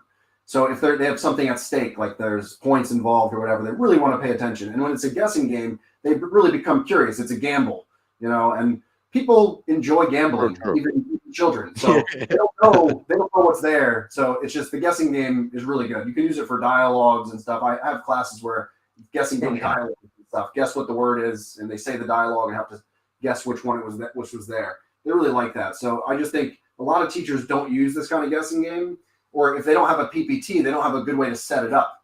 You know, they think the students will think if you're putting a flashcard or whatever, they might see it, or if you're hiding something, there's a way they might see it, or they'll try to cheat. But if it's on a PowerPoint, then there's no way that they could know. You know, and I'm not cheating them. Like I programmed it before. You know, so I really love guessing games. And with the sticky ball game, there's a few ways you could play this game. The way I'm playing it's really basic, which is just they say whatever it is, the response, and then they throw the sticky ball for points. So they can get the bullseye and get 5 or whatever. 5, 4, 3, 2, 1, whatever. If they totally miss the board, I'll let them try again. Another variation I do is I set up like different distances from the board, so they can choose to throw the sticky ball from further away. If they throw from further away, they automatically get 3 points. So it's 3, and then if they hit 5, it's 3 plus 5, and then I go 3 plus 5 equals 8, and we'll do the math together in English. Or there's the 2-point line. It's like basketball, right? There's a 3-point line, there's a 2-point line, and then there's the 1-point line or whatever. You can choose. You're gonna do horse. Yeah, and then they realize quickly that it's kind of better to go from the first line because they might be able to get a bullseye, because the first line will be pretty close, especially with grade 1. It's like right there, you know. But like I also have like a Nerf gun that I bring in that sometimes, but I actually, if it's in teams like this, it's okay. But if I split the class into boys versus girls, which I do sometimes, if the Chinese teacher has a tendency of rearranging them all the time, I can't do teams because they're always getting moved around. So I'll do girls versus boys, and I don't like to do the gun game with that because the boys are a lot better on average because they play with guns all the time. These type of guns, you know. So sometimes it's not fair. Like the boys they'll be like hitting bullseyes all the time, like professionally shooters. Like they're really good at it. So the sticky ball kind of playing field because none of them are really that good at throwing the ball. Yeah, you've got with games like this, it's so important for children to play language games. It's great for motivation. It's great for and you're giving a range of vocabulary that they can use in Lexis, and they actually by guessing, they are actually recalling it in the brain. What are the options? What are the 3 options? What are the 4 Exactly. options? So rather than looking at one word, they're thinking about all 4. And then you're giving them a platform to turn receptive skills of them listening to you and looking at the board into productive skills. So Exactly. this is great. And always make sure that any games you play, there is a purpose. There is a deep purpose for playing these games. Yeah, I see teachers playing like some games, and I'll tell them, you know, this game is just a game. Like they're not saying anything. They're not learning anything. Like there has to be something that they're being asked to do.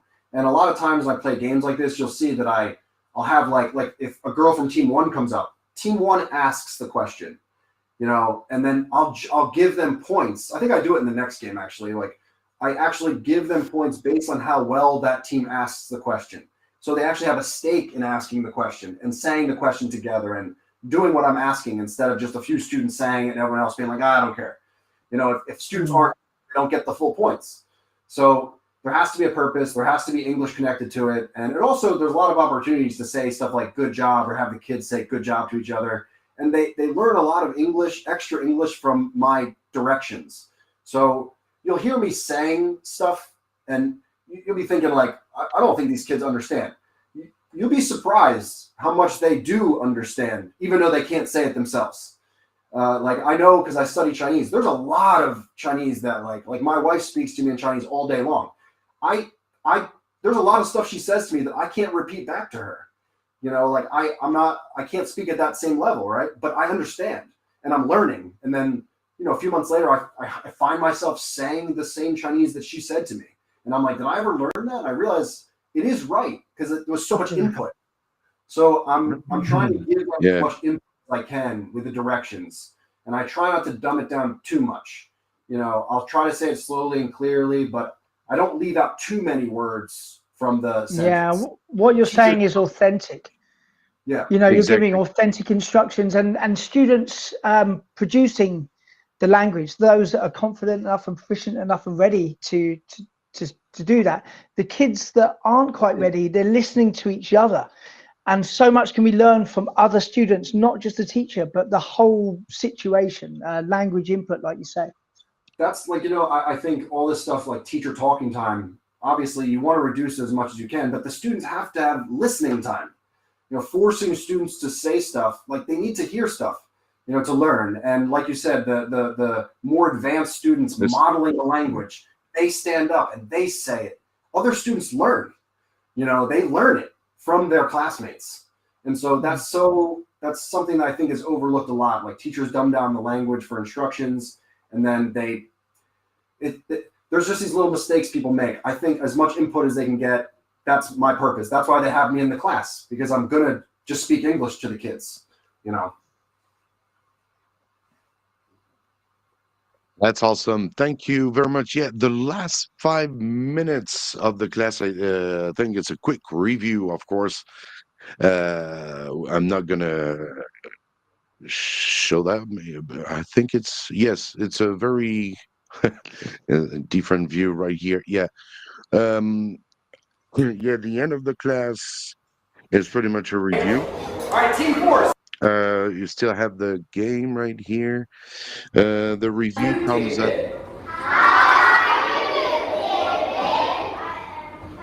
Good job, David. Very good. Good job, For the David. kids. Team 2. 2 points. Who would like to try? Good job, David. Sit down. Stand up. Everyone say, what's your name? What's your name? Say, my name is Matt. Good. Say, how are you, Matt? How are you, Matt? All right, he said, I'm fine. Good job, Matt. Matt is a very good name. Teacher, 2 points. Who would like to try team 1 or team 4? Who did not play yet? Good job.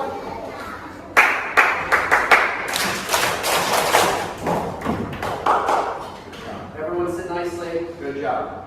Class is almost over, so teacher Matt will count the score, okay? Listen to me. Your team must have 2 more points than the next team. For example, team 1, let's say, for example, team 1 has 8 points and team 2 has 9 points. This is only 1 point different. Okay, so both teams can have a star. Okay, but if team 2 has 10 points, this is 2 points difference. So team 2 would get a star and team 1 no star. Okay, do you understand? Take a look here. Team 4, team 3. We have 13 points and 11 points. Which team gets a star? Team 4. Does team 3 get a star? No. What if team 3 has 12?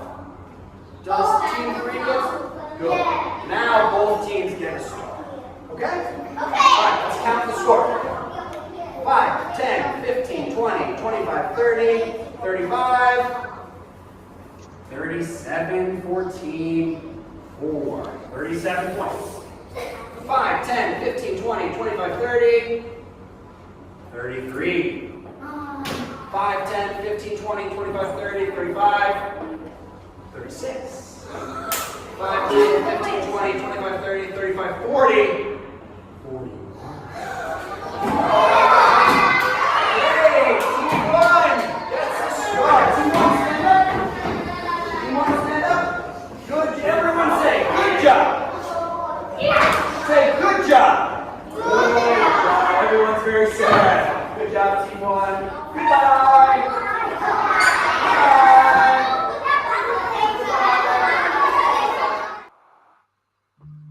And that was a great class. Thank you so much for being up. Sorry. And yeah, so that was a great class. Thank you very much, Teacher Matt, for being in it live. Hope everyone liked this as well. We get Paul who's saying, I love the way Chinese students stay seated while one of them come playing to the board alone. Such a discipline, but also as a result of the rules explained and approved. All right, thank you. We got as well English for Oliver. Great to see control. How well does this go down with TAs? You get? Do you have? No, the school. Yeah, there's no TA. I think if I was having big problems with classroom management, they would give me one.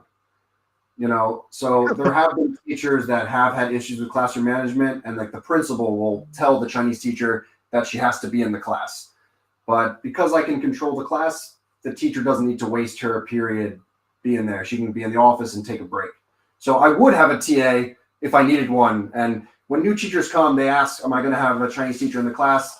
And like they'll have one, but they know that I can speak Chinese to the kids. So if I really need, like if there's a discipline issue, I can communicate to the kids. But I would love to have a TA if I needed one, you know, but I just don't need one. So they will give it if I ask or if I request it. But I kind of feel bad because I know that I'm taking away their, like the time for them to rest, which they really appreciate. So that if I do need help or like a student is like has a bloody nose or there's a fight or something, I can get the teacher to come and then the teacher will take those students to the office or whatever. It just gives me that out if I need it, if there's some sort of problem. If they're in the class already, then it helps, but then they leave and then I lose control because I only had control because they were there to begin with. So I just don't have a TA, but I used to have TAs and I was going to say something about the points.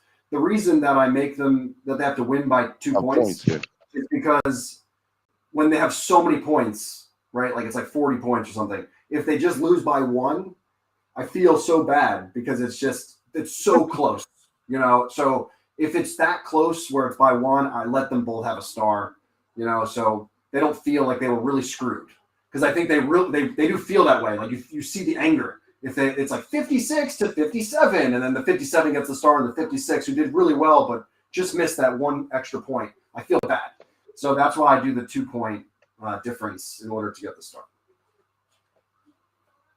Yeah, exactly. You always have to let them know that you recognize their work, right? When you prize kids, it's not because of the kid himself, his person, but because of his work. And it's very important to give them points and say, yeah, all right, kid, you guys were close to the 2 stars, so I'm giving it to them. And then they're so, like you said, it's awesome. Really good class. It was really enjoyable. I hope everyone can go and join, go and check out. He's got ton of classes, full class like this, and so please go and to his channel and subscribe to Teacher Matt. You have your name is first. I mean, your name is Matthew. Matthew. Yeah. Yeah. It's Great. just So, like if you type in Teacher Matt, you'll find it. Or if you scan that. yeah. After that, you get Teacher Matt, so you can see that. Right. All right, Stu. How did you love his class? Huh? Oh, Was it was. it, did you It remember was. when you Yeah, were in China? Brought back fond Back, memories. From many, yeah. many a class of my first ever public school class was like 2002 or something, and Yeah. phone in, didn't really know what I was doing, and I would have really benefited by watching that video before I was just thrown in at the deep end. You know, a tape cassette and the classes there. Yeah, I so remember that. big ones Yeah. big ones from that. Good modelling. Make sure you model your classes very clearly.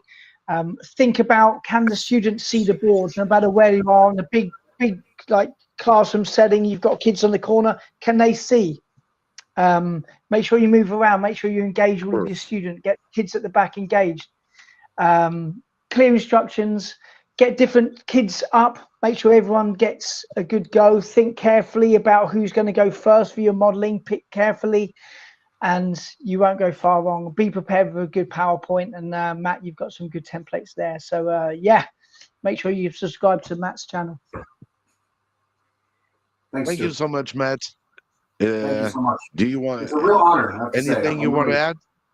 No, I feel very honored to be invited here, and of course I was going to join. You know, I always tell people if they comment, my goal is to help as many teachers as I can, because I felt when I first started teaching, especially in the public school, I was terrified. I didn't know what I was doing, and when I would get asked We to were do open all the days and same. stuff, yeah, in front of people, I had no idea what I was doing, and I would search online for help, and I wouldn't find anything that was practical for a class of 50 kids or 40 kids. And that's why I'm sharing these classes, because I wish in 2013, when I moved to China, I had access to watching people's classes. And the reason I went around, and I didn't just film my classes, I filmed like 25 different teachers in our program, you know, because I wanted to see what they were doing. I wanted to steal their techniques or adapt their techniques to what I was doing.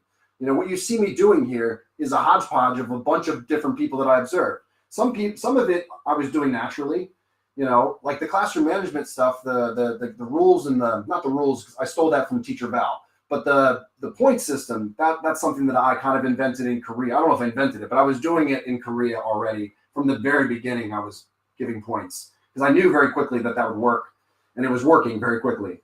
But other stuff that I'm doing there, I mean, I learned all of this from different teachers over the years. And so I just want to take all the stuff that I've learned and put it out there, so people who are new, people who are thrown into the deep end can find some help, you know, see how a good class can look, and like some different techniques they can use to control their class. Because classroom management is the most important thing you need to master first. You have to master that first. Because if you master other aspects of the class, but you haven't mastered classroom management, none of it's going to work anyway. So you're gonna fail no matter what if you can't control the class. So you have to learn and control the class. Absolutely. Thank you so much, Matt. I hope to see you soon in the live stream. It was great to have you here. Maybe we can do it one more time, another day. I hope to see you uh, soon in one of your video. Maybe you're gonna upload. When do you usually upload? I have like so many videos on my channel already that I don't like right now. I'm actually not teaching. So I'm going to be going back to that same school in September, but I don't know if I'll be filming more classes. I'm not sure. Maybe I will, but I have so much content there already. I think from now on, I'm just probably going to just put PowerPoint walkthroughs and classroom explanation videos and different things to help people, but maybe not actually more in-class video because I have so many on the channel already. But you know, I am going to be releasing more PowerPoints. Like this class you saw, I have that one for sale, and I actually have the same class but with 6 different vocab words. It's the exact same class with just 2 different versions.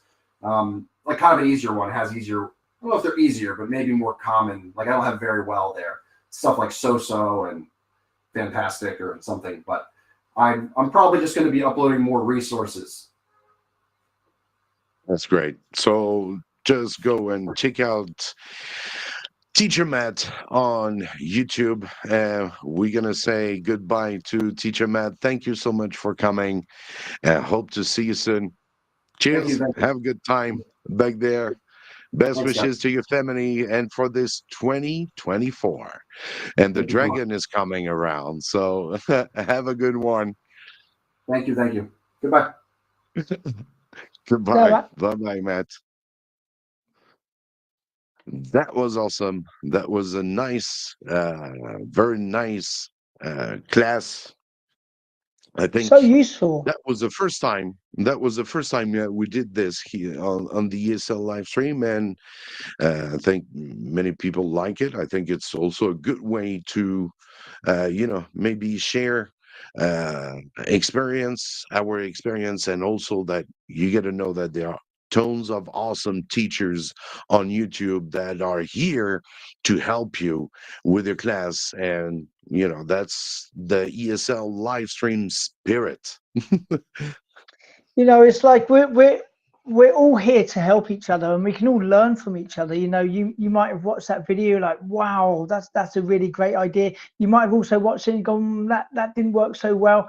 I make sure that I will do things differently. So no matter who you watch, you can learn so much from things that go right, things that go wrong, and reflection as well. Looking back at your own classes, reflecting back what worked, what didn't, why was that, how could I improve for the next time. So as weeks go by in your career, you're going to get better and better and better. Exactly, Stu. Thank you so much, Stu, for being with me today and with Teacher Matt. That was awesome.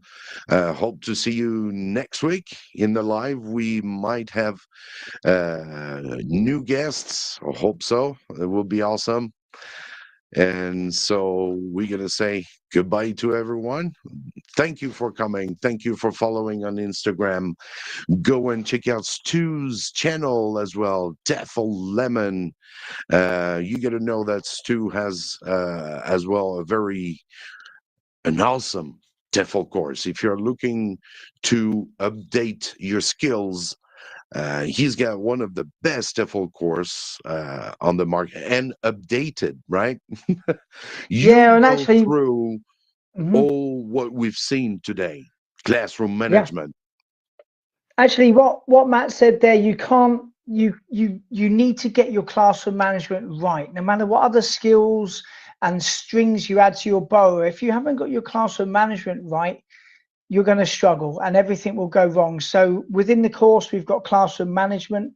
We've got a whole unit on how to use language games effectively. We've got a whole unit on how to teach children. And importantly, and quite rarely, because you won't find this on many TESOL courses, we've got a full module on how to teach public schools and large class settings.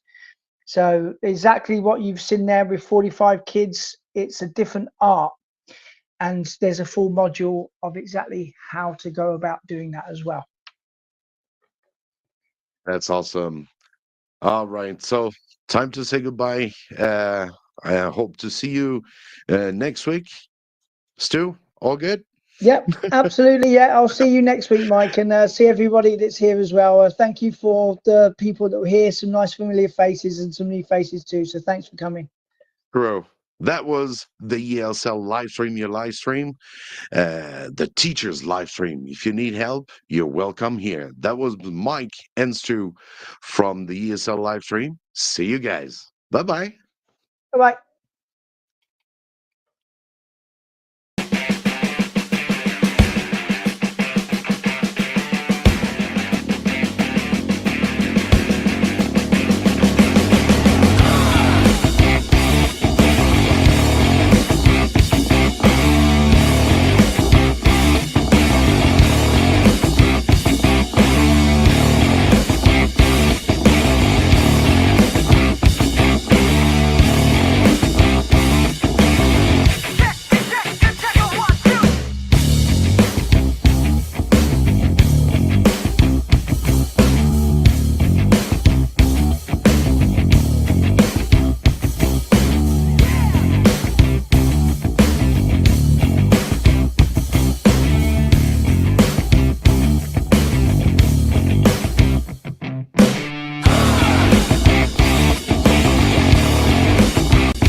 Martin, finally.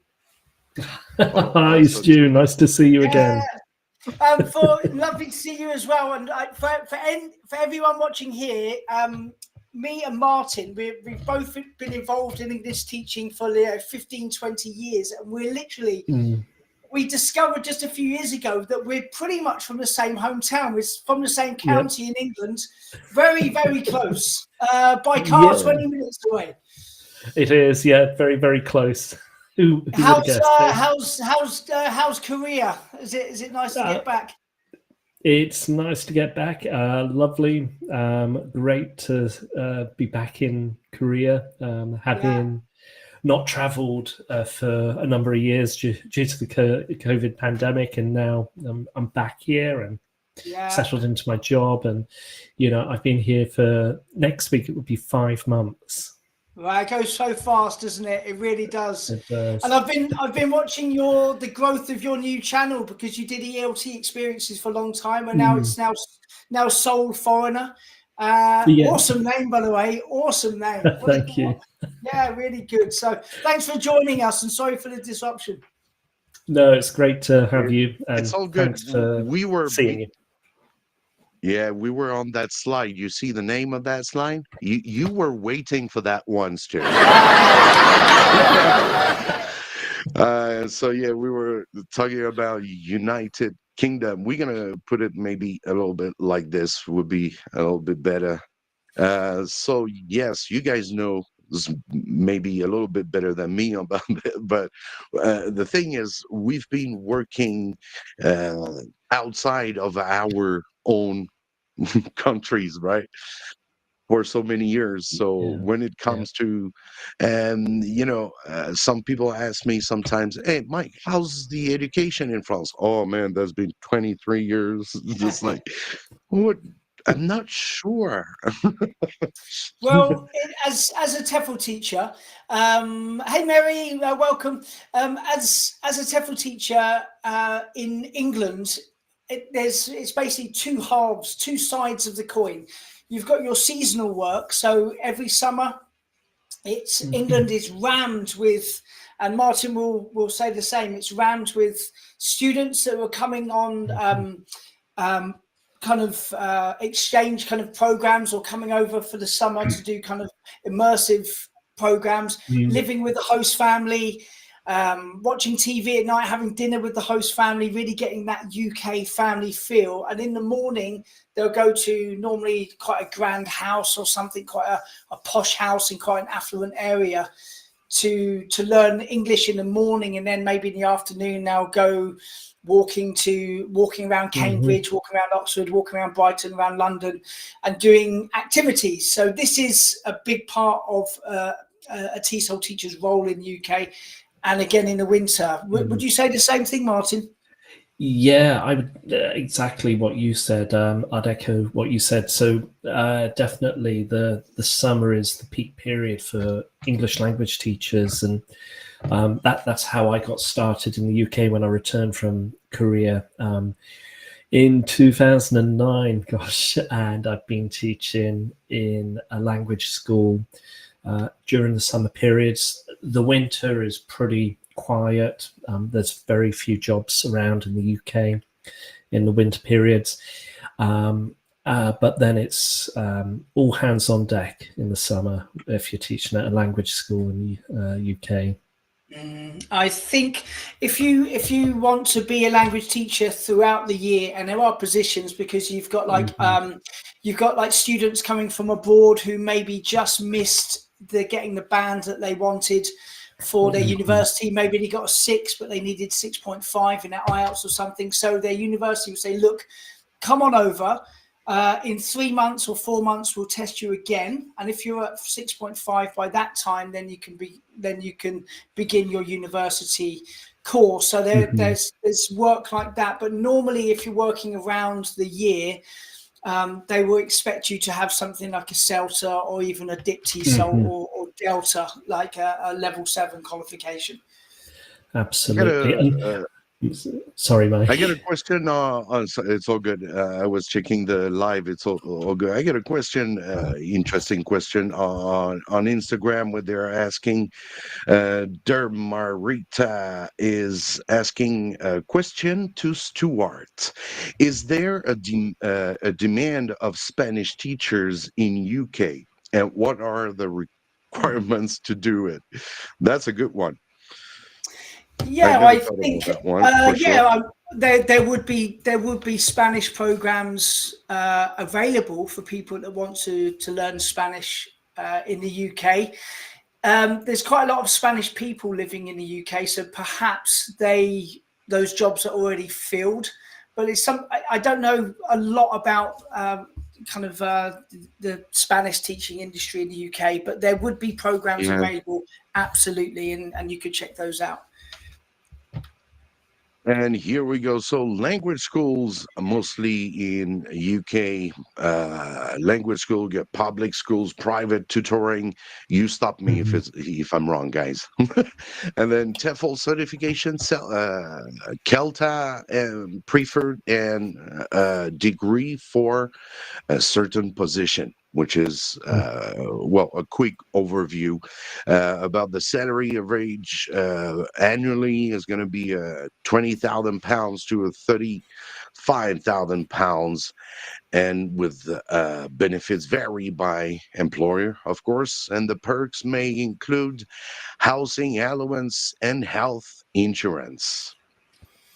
Yeah, one thing I would say, I suppose, if you're working for a large language school in the UK and they have accommodation available, then you'll be expected to live as a residential teacher or residential social organizer, getting involved with the social events after the students have finished their lessons.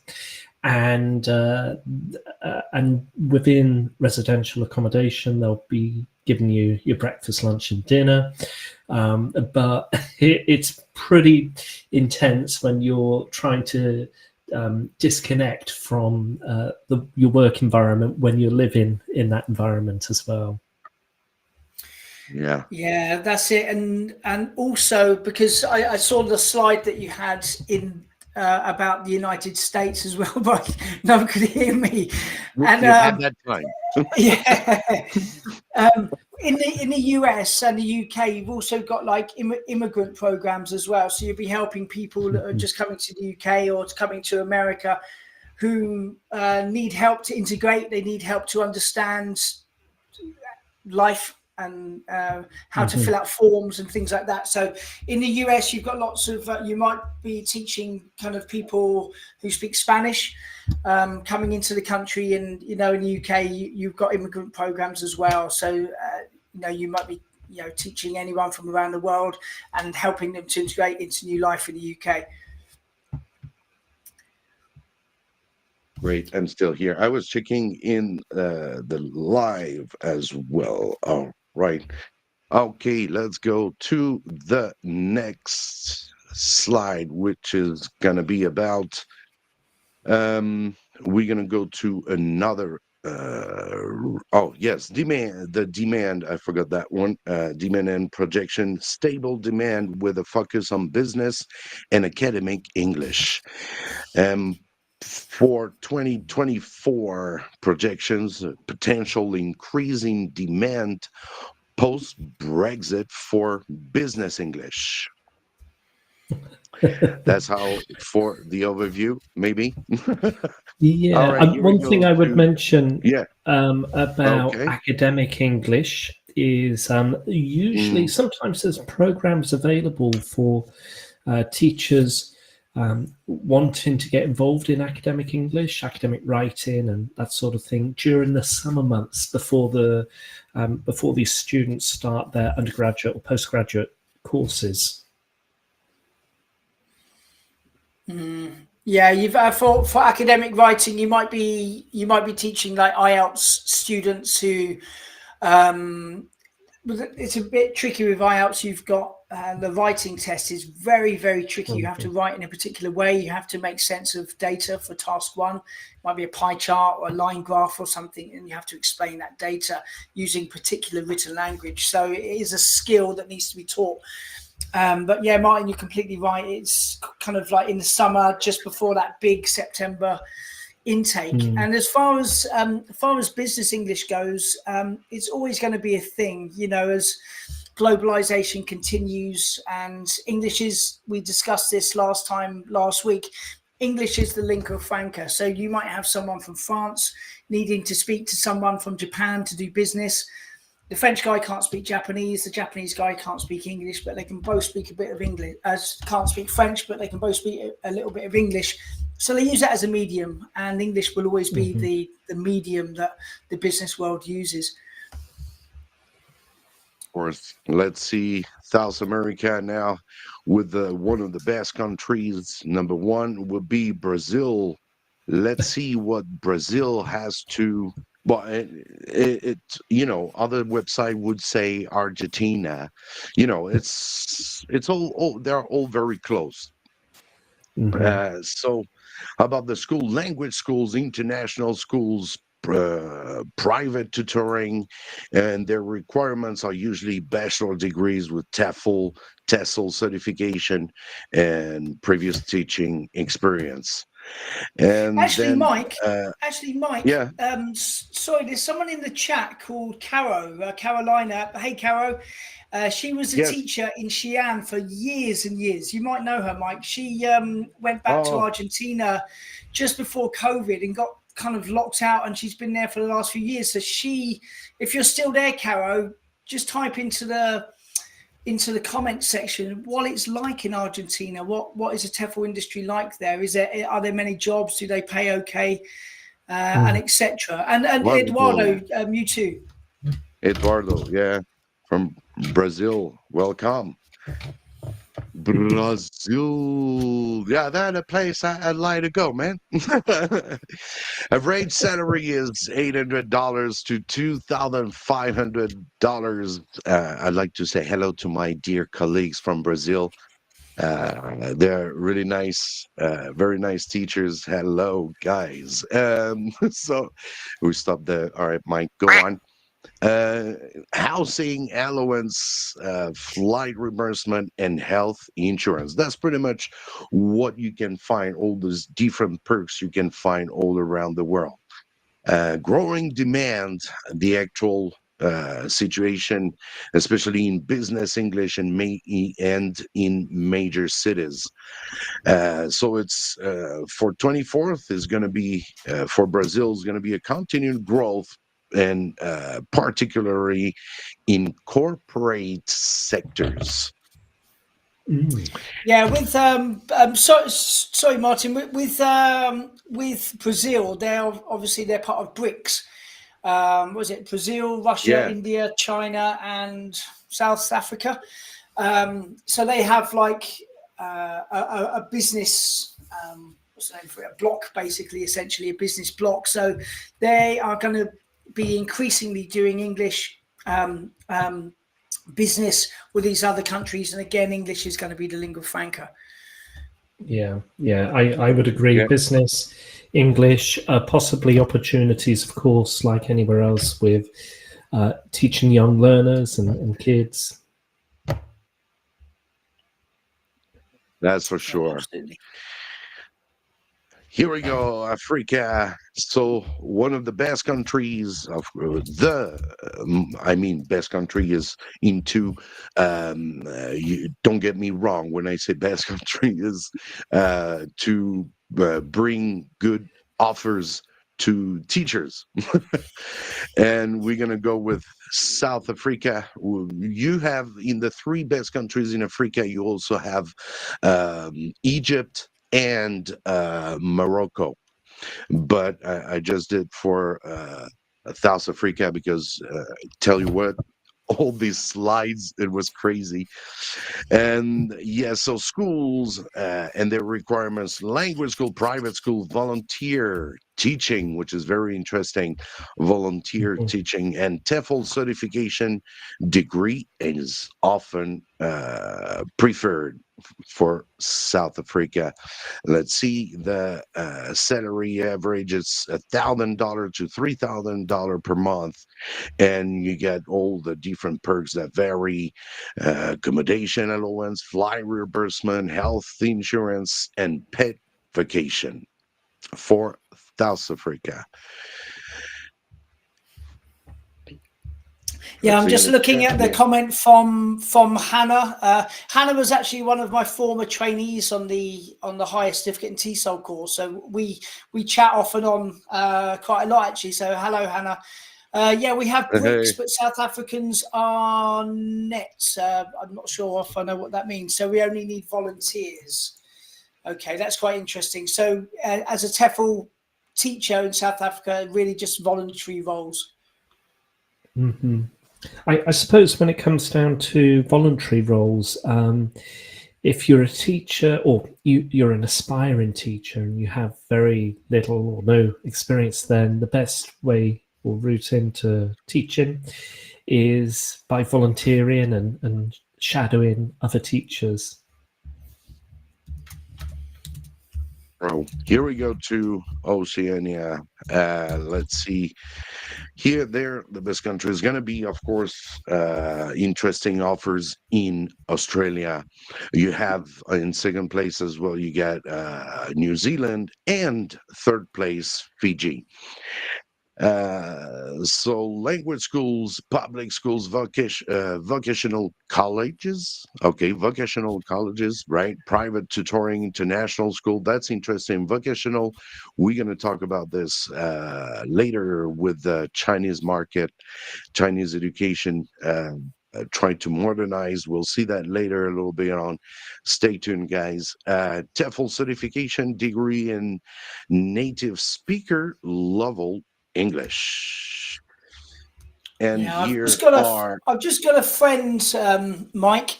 I've got a friend called John. He was teaching. You might know him actually. He was teaching at Kung Chau in Xi'an. John, and he's just moved over to Australia actually, and he's now working for a university. Doing like I mentioned earlier, so he's kind of tutoring and mentoring the kids that come in at IELTS band 6 and they need 6.5. So they do that language program to get them up to speed to get that big 6.5 or 7 that they need, depending on which university program they're going into. Oh, yes, Cooper. Yeah, he was my head teacher. Yeah, good All guy, right, good here we friend. go. Yes, he's awesome. We had nice PDs. Here we go. Then, yeah, high demand, the demand and evolution for 24th for Australia. High demand, especially for IELTS and preparation in business English. Continuing high demand for 2024 with growth in online teaching platforms, of course. Yeah, I would agree with that. I think the demand for online teaching has grown significantly post COVID. Yes, true. We're gonna go with Asia. So, oops, sorry. That's wrong. For a moment, I lost you for a moment. Let me see. Oh no, sorry. Yeah. Oops. Here we go with South Korea. So this is your place, your home, your new home, Martin. Yeah, So you yep. tell me if it's wrong. We got public schools. Can you? Yeah, Mhm. I forgot to check out that Epic program. Do you Mhm. know that one or? I'm aware. I've not been involved with the EPIC program or Okay. program, but it is epic in all regards. But it's Okay, basically Epic. the English. It's the English public schooling for you're teaching English to public school students, whether they're in lower, middle, or high school. Situations, and their education system is very similar to the US, so they have that sort of different ages. And you're basically when you're teaching as an epic teacher, you're going to be teaching students as a conversational teacher, and you're going to be sharing the classroom with Korean teacher who's aware of the English grammar and everything else like that. So you'll be co-teaching in a classroom of possibly 30 to 50 students. So it's quite large classes. And they normally recruit EPIC teachers either for starting in March. So if people are interested in joining EPIC, then they're starting to recruit now for March. Or there's the September, the autumn term. So usually they'll be recruiting teachers June, July, August for the September start. And in terms of for teachers, it's usually the the 6, 7 countries which are recognised as English speaking countries. So you've got the US, Canada, Ireland, the UK, Australia, New Zealand, South Africa, 7 different countries. And if you're a resident or citizen from those countries, then you're able to apply as an EPIC teacher, joining that program. And they'll pay your airfare, they'll give you accommodation, fully paid, and you'll be able to work for 12 months. And after the 12 months contract, then you get a bonus of a month's worth of salary, and you can renew and carry on and that sort of thing. So it's a pretty good program, but you do need, on top of a 3 or 4 year bachelor degree, a CELTA or a TEFL qualification. And your salary is determined based on your qualifications, experience, etc. Okay, great. Thank you for for all your Yeah, expertise. so Here we really, go. yeah, thanks. No, just want to quickly say thanks, Martin, because I've heard of the EPIC program, but I didn't know what it was. And Yeah. so we have a similar thing in China. It doesn't have a program name, but you get teachers that will go into primary schools and middle schools and high schools within China. Again, the intake is after Chinese New Year. or September. So similar kind of intakes as well. And you work for the year, co-teaching, working very closely with the class teacher who, you know, will be following the curriculum. And I guess the foreign teacher there is to have more engagement, you know, the pronunciation, like the cultural awareness to give to the kids and stuff like that. So yeah, interesting. Thank you. No, you're very welcome. And actually, who was it? ELT planning, Pete Clements. He went through the EPIC program for a number of years, so he's certainly got experience of teaching in Korea as a EPIC teacher. And the benefits, I suppose, for working within a public school is you get about 30 days holiday a year, which is quite nice. But I notice on the PowerPoint here, Mike, that you've put Hagwon, which is like the private language institutes. And if you work for a Hagwon, as I did when I first started teaching, all you need is a degree. It doesn't matter what sort of degree you have, you know, and an interest in English language teaching. And again, you've got to be a resident from those 7 countries.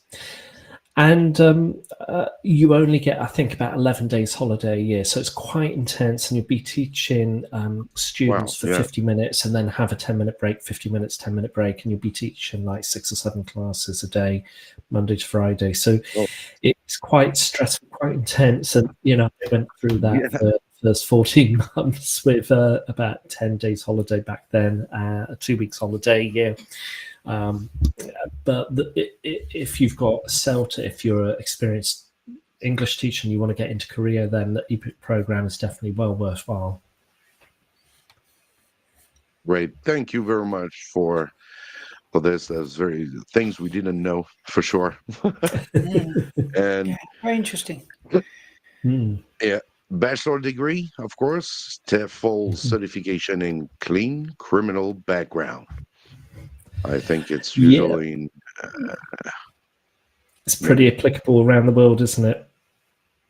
Yeah. I've got a question, Martin. Actually, in Korea, non-native teachers, can they get TEFL teaching work? Now, I've been asked this question before about non-native English teachers, and I suppose if you're a resident from a country, but your parents were from Korea and they emigrated, and say they went to Argentina or Brazil or somewhere like that, and if you return back to Korea as a person whose parents were Korean, then you'll be able to apply for a more flexible visa, and there's no limit or restrictions on you teaching, as long as you're able to communicate and teach the language that you're willing to teach. Now, the other route is if you're not fortunate to have parents from Korea, then and you're not within the 7 countries that you're teaching, I would, if you are, say, from France or Spain or India, and you want to teach in South Korea, particularly English or business, then the only way to get into Korea is to possibly have a PhD or an MA and to start working for a university delivering courses on whatever specialism you have with your MA or PhD. However, outside of those 7 countries, to teach as a English language teacher, it's pretty restricted for non-native English teachers. That's a shame. Yeah, a lot of the greatest teachers I've ever met were non-natives. You know, very, very proficient, Absolutely. Great pronunciation, great skills, good educators. It's tough. Yeah, it's tough, and Korea, since the comparison between 2005 and now, it's very internationalized. I do hope that teachers are recognised for their qualifications and experience abroad, regardless of their country of origin. And it would be quite nice to give equal opportunities for those proficient teachers, experienced teachers who either come from Spain or Brazil or Argentina, because they have so much to offer students and inspire students who want to acquire and become proficient in English. Yeah, there's been quite a lot of research that people who are learning English for work purposes, or at school, they go on to speak English later on in their lives. Most of them will be speaking to other non-natives. The vast majority won't actually even be speaking to native speakers anyway. So it's very important, as soon as possible, to get language learners listening to other non-native speak English, so they just get their ear tuned to it. Yeah, absolutely. Yeah, you're quite right. The vast majority of English speakers are non-native speakers of English, and you're quite right that to develop that skill of listening and improving comprehension of non-native English speakers when other people are communicating in a lingua franca is certainly worthwhile. Yeah, absolutely. Great. So, and this, let's go back. Oops. I feel so lonely. Here, yes. So salaries and perks around $2,000 to $3,500 a month, and often includes housing, airfare, and bonuses. I think it, it vary according to the school, I guess. And how about the future? The actual demand is quite high demand, particularly in Hagwons. Is it true? I would say so. youngsters. Yeah, Hagwons, private language institutes, there's certainly great demand. However, the decline in birth rate in Korea will certainly have an impact on Hagwons, public schools and universities. So there may be a slight decrease of demand when it comes down to the next 5-10 years. But currently, as we are now, 2024, there's certainly great demand for English teachers working at Hagwons, public schools and universities. Great. Thank you. Here we go. Then, great. I think it's going to be it for, we're going to now start with China. Of course, we've been through already last week a little, we're going to say, because we had too much questions. Let's see first a very quick overview on the situation. Public school, private language centers, and international schools, and they require bachelor degrees, TEFL certification, and as well a clean criminal record. About the salary is going to be $1,500 to $3,000 per month, and benefits often include housing, airfare, reimbursement, and bonuses. About the demand and the evolution, it's a big question here. We're gonna see that later. But what's gonna happen in 2024? So actually, it always been high demand through recent regulations have impacted the private tutoring sector, and potential stabilization with a focus on quality over quantity in ESL hiring. This is what we might be facing. We'll see what's going to happen in China. It already happens. I mean, it's already on. It's the China's education modernization plans towards 2035. So China's ambitious plan is to modernize its education system by 2035, as outlined in two key documents: the China's Education Modernization 2035 Plan and the Implementation Plan for Accelerating Education Modernization. But that was in 2018, 2022, right? Yeah, China's we talked about the difficulty that China has because of its large population, because of its culture, the way that they've always taught. They've got these headwinds, but change is on the horizon. Like there was a major delegation from the Ministry of Education that went. It was either last year or the year before to probably last year, really, just after COVID. But they went to Finland to have a look how the Finns are doing things. Less homework, less pressure. Having a look at the Finnish model, visiting classrooms, speaking to government representatives within the Finnish Ministry of Education. And I think that they probably came away and learned a lot and thought, well, how can we can't implement it all. China will never be Finland, but maybe we can take some bits and use them.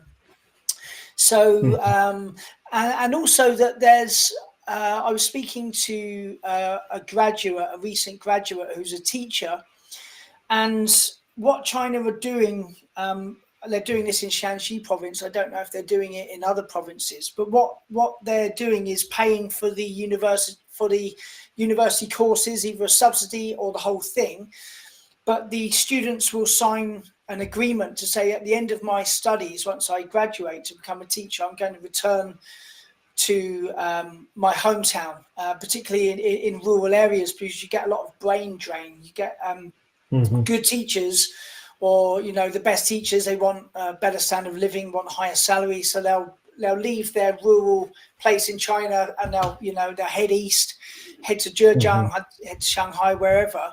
And you leave behind teachers that maybe are less qualified, less kind of get up and go. And so there's a program to get teachers back to where they were. So I think that's part of the plan as well for modernization of the education system in China.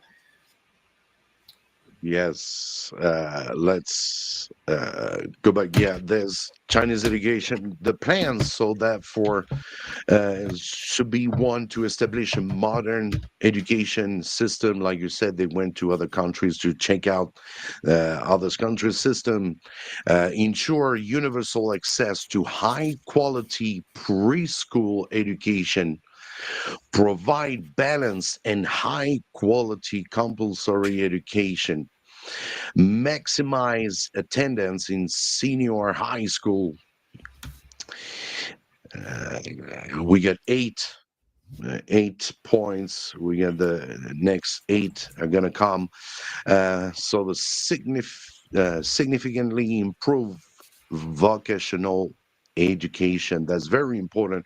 In my school, we had new vocational classes like cooking or woodwork, and that's very carpenter, we can say, not like that maybe.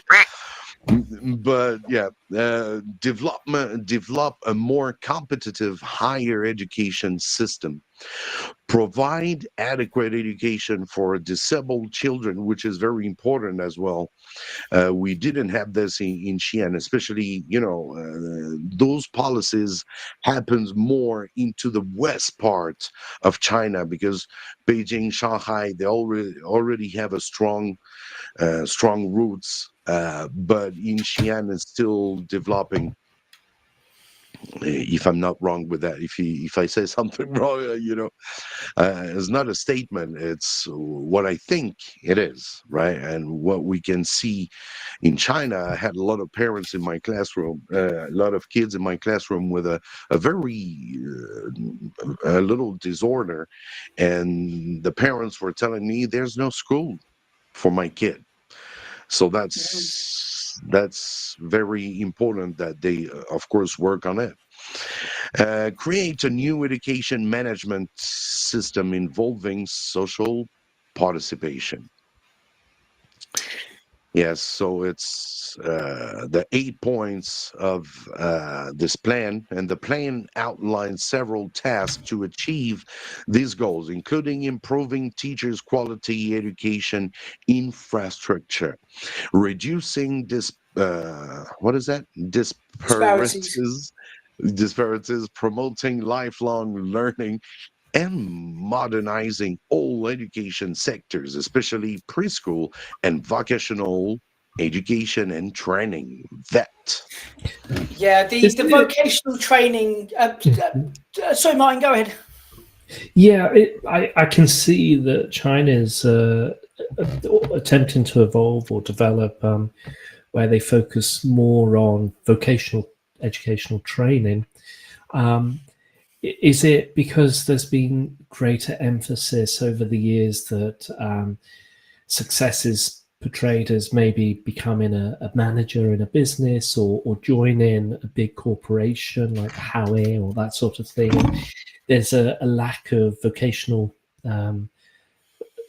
workforce now, or what's the reason behind it? Do you think? There was a huge stigma over Yeah. the last 20. I've been in China. I was in China for 20 years, and when I first came, it Oh, still yeah.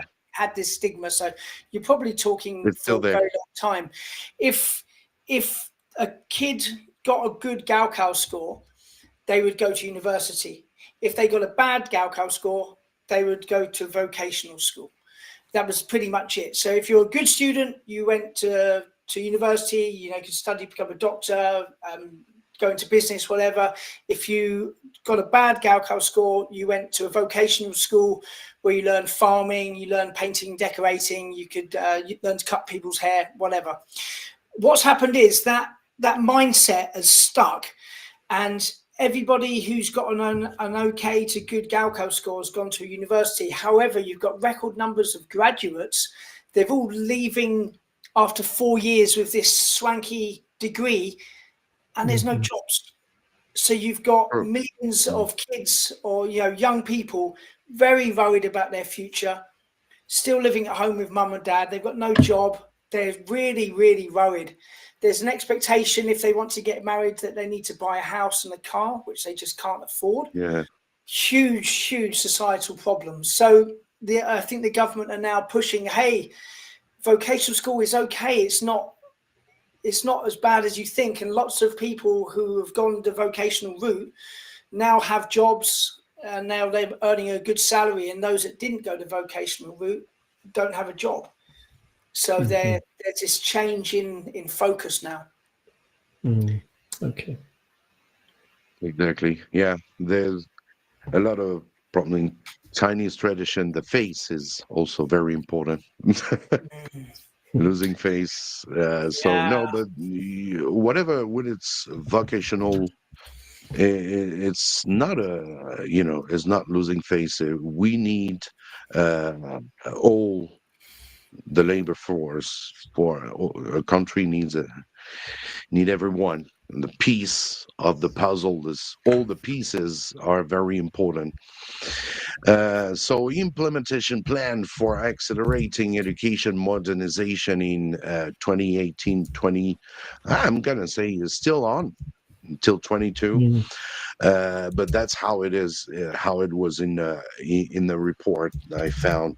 And the implementation plan details actions for achieving tasks, integrate them with other national strategies like vocational education reform, the Belt and Road Education Action Plan, and development in the Midwest region. It includes developing a comprehensive evaluation system for double first class initiative and implementing projects in higher education, housing of discipline development, entrepreneurship, and research. Yes. So here is what is the key developments so far.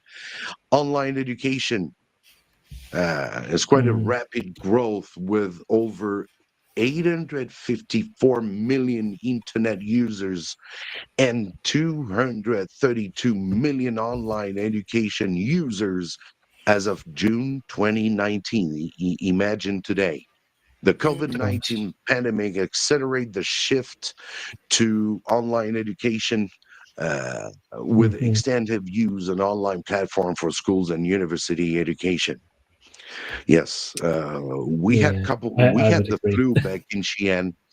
Back in Xi'an, we had the flu like few weeks before. And since they had if 30% of the kids were missing, we would go online teaching. It's becoming a habit now to go online teaching, not in my school, but in public school for sure. I think So, for educators themselves, teachers, they need to really develop the skills on how to teach online, as well as the more sure. traditional approach of teaching face to face. And if you're not teaching online or you don't have those necessary skills, then you need to try and develop those skills if you don't have that experience yet. That's a great point, Martin. When COVID happened and all of us were told, hey, you're going to be teaching online from Monday, most people had never done it before. And you're trying to come to grips with Microsoft Teams and Zoom and Tencent and this, and you've never, you need complete different pedagogy, different methodologies of how to teach online, and it's you need to practice the skill to get better, right? It's like driving a car. Absolutely. It's like you need this practice. Actually, that's one of the modules in my TESOL course is on Unit 15 is how to teach online, because it's going to be such an important thing in the future. People need to know how to do it. Absolutely. What do you think are the biggest differences between teaching online and teaching face-to-face then? The biggest problem that you have is student engagement, because if you're teaching in the classroom, you can walk around, you can build those relationships, you can bounce back and forth, use the board, move around, move the chairs. When you've got that static face-to-face teaching, you have to kind of teach in a very different way. Often you get given like a textbook, and you'll just go through the textbook, and you lose a lot of the tricks that you've got in lot of the arrows in your bow. You can't use them because of the online platform. So you have to kind of think up of different ways to engage the learner. In engagement, I read quite a lot of research when I was writing that course about student engagement, and this is the biggest concern both of online teachers and of online students, is that they felt that they weren't being engaged within the learning and they didn't learn very much. And when I was teaching online myself, engagement was a big problem, and I felt that the kids weren't learning very much, and I think the kids felt that themselves. So it was a very, very big problem. I remember the first time I started to teach French was online. After teaching 20 years of English, I started to teach French online, and I was like, my goodness, what I'm gonna do. I'm not a fan of online teaching, but I get an idea of how it works, but it's just the space is too it's quite tough. Well, the thing is with online teaching, I was reading something from the British Council, and I was saying within 10 years more people will be learning online than will be learning English online than they will be face to face. So this is a trend which will continue. And in 20 years' time, classroom teachers will be in the minority. So this is something we need to learn. Well, I've got quite a few videos, if anyone's interested on online teaching, and I've shared actual online teaching recordings on my channel. And if there's anyone that's interested in learning how to teach online, or this opportunity that's become available, or the demand that's increased for online teaching, then feel free to have a look at my channel. I've got a video coming out tomorrow around this time, nice. 12 noon UK time, about setting up a profile and how best to market yourself, really, as an online teacher. Awesome. And it's certainly not going to go away. And yeah, I would certainly agree with the British Council's assertion that there's going to be a greater number of students learning online than they are within a physical classroom. Yeah, Right. check that out. So go and still foreigner for. Make sure to check out his video. I'll be checking out your video for sure tomorrow then. Yeah, grab your great. popcorn. How long is it? Yeah, it's not that An hour long. and a half? Probably about 13. Oh, okay, Yeah. because you said popcorn. I was like, that's a movie. Well, All grab right, a small bowl of popcorn. Rocket. That's good. All right. So the key developments so far: artificial AI, artificial intelligence. So China is looking to emphasis on AI in education, with plans to integrate AI in primary and middle school education and promote AI research and education in higher education institution. That's quite interesting. That one. Um, uh, yeah, AI. You got to see how to use that. Yeah, Baidu is investing billions of dollars or billions of renminbi into AI development. Yeah, so buy shares in Baidu. Basically, it's going to go through the roof. They're really serious about it. They're from classroom applications, business applications, self-driving cars, everything. China are very serious about AI, so that's going to be massive in the next 10 years in China. Right.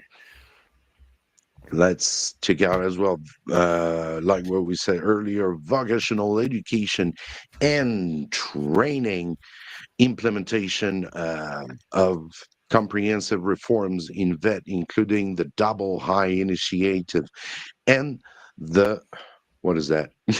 1+X model. Yeah, focusing in industry integration and apprenticeship program. Yeah, nice. And then yes, another key: course development and curriculum design, comprehensive reform of educational materials and curricula, with a focus on incorporating socialism with Chinese characteristics. Yeah. Sports and physical education, increased focus on sports education and practical abilities of students, including international collaboration in sports. That's nice.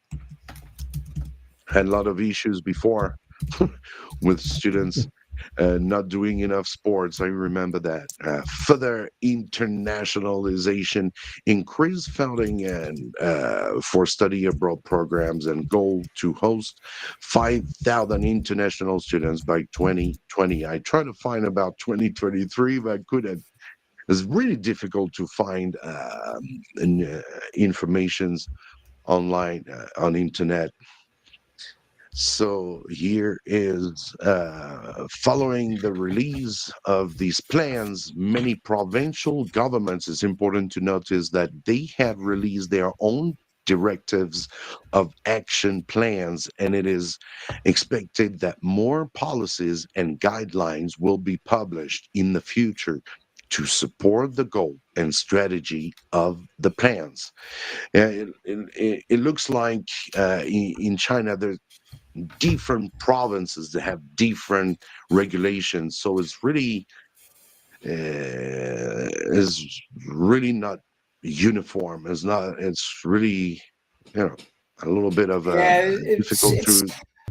That's one of the difficulties, I think, as a foreigner, as a foreign teacher in China, is keeping up with the differences from province to province. I was speaking to the director of studies at a school in Daqing once in Heilongjiang, and he'd been there for years, good guy, and he phoned me up and he said, I need to move. And I said, why? And he goes, they won't accept South Africans anymore in this province. South African teachers can't get a visa. So we had to move to Jilin or somewhere, the next province along, in order to get a job. And now South Africans are allowed there again. It's like a yo-yo. These directives that come from above, but each province deals with things in their own different way. And there's no autonomous, I suppose. Yeah, there's just an announcement from September 1st, you can't have a job anymore. And it's very, very tiresome. It's difficult to keep up with. Yeah. So this is, you never know what's going to happen tomorrow, frankly. So that's the predictions for the ESL teaching job markets. I think it's worldwide. Continued growth. Of course, the ESL demand for ESL teachers is expected to continue growing in 2024, driven by the increasing importance of English language skills in global communication and business. You guys were pointing out earlier, and that's what is going to be happening for sure in the future. Here, we're not talking about China anymore. It's kind of to conclude about what might be happening on, of course, continued growth. We all have to learn English. I'm a non-native, so we all have to learn if we want to communicate, not only in business field, but just when you want to travel. Is very do you important. think possibly that, sorry to butt in, Mike, but do you think there's a possibility that there's stagnation within the English language teaching field within China because of the regulations or the decline in birth rate and that side of things? I think so, because many schools are they have a lack of enrollment, and they have been asked to close as well. They have been asked to close their door. So today I know that I heard in Xi'an, for example, there's a training center that has the name of an animal. and the animal has a very long neck, and I remember that some teachers, they arrived there I think it happens in a weekend or in 2 days, they were gone. The guys were all gone. I mean, all schools of this training center, they run away. Just run away with the money. We can say that. Wow. So it is crazy. They close their door right away because pressure. I don't know what kind of pressure they had doing. Maybe I don't know what happened. Some provinces, province to province regulations are different. The way to apply these regulations might be sometimes a little bit too rough. So when I heard this news, I was like, wow, man. Yeah, I had two sisters on my TESOL program, and they were teaching at Sesame Street in a city somewhere in Shanxi province, not Xi'an, a different city. And they were new in China. They'd been here for about 6 months, loving the China life. And then they were called to the office, said, we need to close down. We need to let you go. And they didn't know what to do. They come to this country They were given this job offer, this contract that they thought would be for a minimum of a year, and then all of a sudden, poof, gone. Didn't have a job anymore, and it was so sudden. And all of these teachers' lives were completely, Broken. had broken lives. Just out of the blue. It's been very, very bad situation for thousands of people. And sorry, Stuart, and you've obviously moved from China back to the UK, and what spurred you on to move back to the UK, if I could ask? Yeah, so it's a mixture of, for me, it was a mixture of many things. I'd been away for 21 years. I didn't ever dream that I'd be gone for that length of time.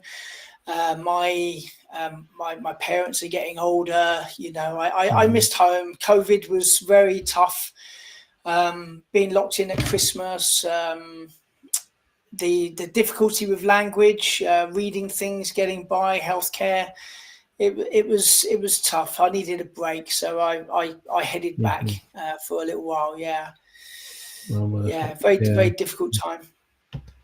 Yeah, but the right choice, I suppose. Yeah, it's nice. I can watch Brighton games now, which I couldn't before. Yeah, it's nice. But I miss. Yeah, they're doing okay. But I miss. A big shout out to the team.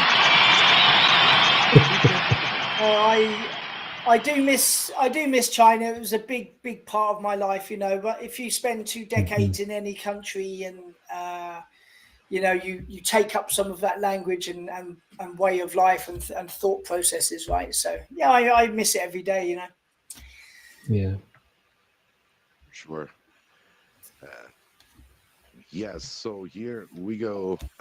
Emerging markets, of course, online teaching. We're talking about the online ESL teaching sector is predicted to experience significant growth in 2024, with more students and teachers embracing remote learning opportunities. And that might be the future for sure. Well, it's already growing every day. Then specialized teaching. There will be an increasing demand for ESL teacher with specialized skills, such as teaching business English, exam preparation, and English for specific purposes. Especially, you gotta have keep up updating your skills. Sources, the predictions are based on market research reports, industry surveys, and interviews with ESL teaching professional and experts. Let me see. Next, source of information, industry. That's nice. I can't see the title. All right, sources. Yeah, that was the sources I had for the live. Yes, all information, industry reports, and markets analysis from reputable research firms, surveys, and interview with ESL teachers and language schools, administrators, data from online job platforms, and ESL teaching jobs. All right, and that's all. For just quickly there, Mike. Presentation. Just quickly there, Mike. You mentioned there English for specific purposes. It's a big market in that, and not enough TEFL teachers really get involved with it. There's so many micro courses you can take to really boost up. Like hospitality English, English for aviation, English for the oil industry. I've got a friend, an Australian guy. He joined Shell Oil to be teaching kind of business English for oil as well, and he made a ton of money. Did a really big company to join as an English teacher. So there are English for specific. He landed on his feet, but English for specific purposes. Look into it. There's some really good ways you can really give your CV a pop by taking micro courses. Yeah. Well, actually, exam preparation as well. There's a variety of training courses free. I noticed online today, and I posted it on my Facebook page, there's a free online webinar that the British Council are offering now for those English language teachers that want to get involved in IELTS preparation. And it starts tomorrow. So, you know, if anyone is interested in getting into the IELTS preparation, exam preparation market, then definitely get involved with this online free webinar and get training, because there's certainly demand for it. Wow, I'll check that out actually. Where is that on your website? On your Facebook page? On my Facebook page, yeah. Have a look, and yeah, I just spotted it today, and I thought, wow, that's a great opportunity for those that want to get involved with IELTS exam preparation. It's amazing. Yeah. So don't forget to check out the Sil Foreigner on YouTube. Of course, if you go to YouTube, you'll be able to find his Facebook as well. Really nice to have you with us today, and hope that you can join another time. And yes, Sure. today we were talking about all online teaching, all what we've seen in most countries in the world. You have to have a TEFL or TESOL certification, and it's very important to update your skills, and that's what I do with Stu has a perfect course for everyone. Absolutely. Can you tell us a little bit of your course? Yeah, no worries. So, really awesome course. Oh, thanks, Mike. So yeah, I wrote a 180-hour higher certificate of TESOL, which is a level 4 on the global frameworks, and it's a wholly online course, and you get really good tutor support from our team of tutors, and they'll help you and you guide you, and you work through one unit, you do a quick kind of like half-hour assessment, send it off to your tutor, that gets marked, you get a really nice personalized feedback, and then you move on to unit 2, and lots of online courses. There was feedback from trainees that they kind of felt abandoned and forgotten, and once they paid their money, they kind of just got forgotten about and left to their own devices, and quite a few of them just dropped off and didn't finish. So we don't do that at TEFL Lemon. We make sure that you're always engaged, we look after you, we ask if you're okay, and at set points during the course, you have a video call with your tutor, and you can say how you feel. And the tutor will keep you going all the way through to the completion at the end, when you get your lovely 180-hour certificate, and you can use that worldwide, and part of the cost is free courier delivery to wherever you are in the world. So it's a one-stop solution for teachers who are looking to either improve their qualifications that they already have, or for new teachers coming into the TEFL industry. It's both for you. And you have a unit about online teaching as well, which is very useful for. Yeah, when I wrote it, when I wrote the course, I thought to myself, what do teachers need? What do teachers need the most? So I put in the essential ones in there, but I also put in ones there that modules in there that weren't to be found in other courses. So how to teach online, how to teach large classes. Like Martin said, at the EPIC program, you need to teach 40, 50 kids. You need skills for that. And you're not taught how to do it on any TEFL course, but on ours you are. So it's a fantastic course. So give it a go. Yeah. And I remember speaking with you, Stuart, and we did a live stream all those years ago, and it was a course that you were developing at that time, I believe, if I remember correctly. And it's how long has the course been running now? Yeah, so it's been running for, it's got accredited at the start of last year, and we first took on our first students about 18 months ago. So it's going really well. This week we've had 5 new trainees. We've got another 2 joining today, so it's really gathering speed now. So It's good. It all feels worthwhile. It's a lot of work, I promise you. I wouldn't do it again. If you're going to buy a TEF course, forget it. Don't do it.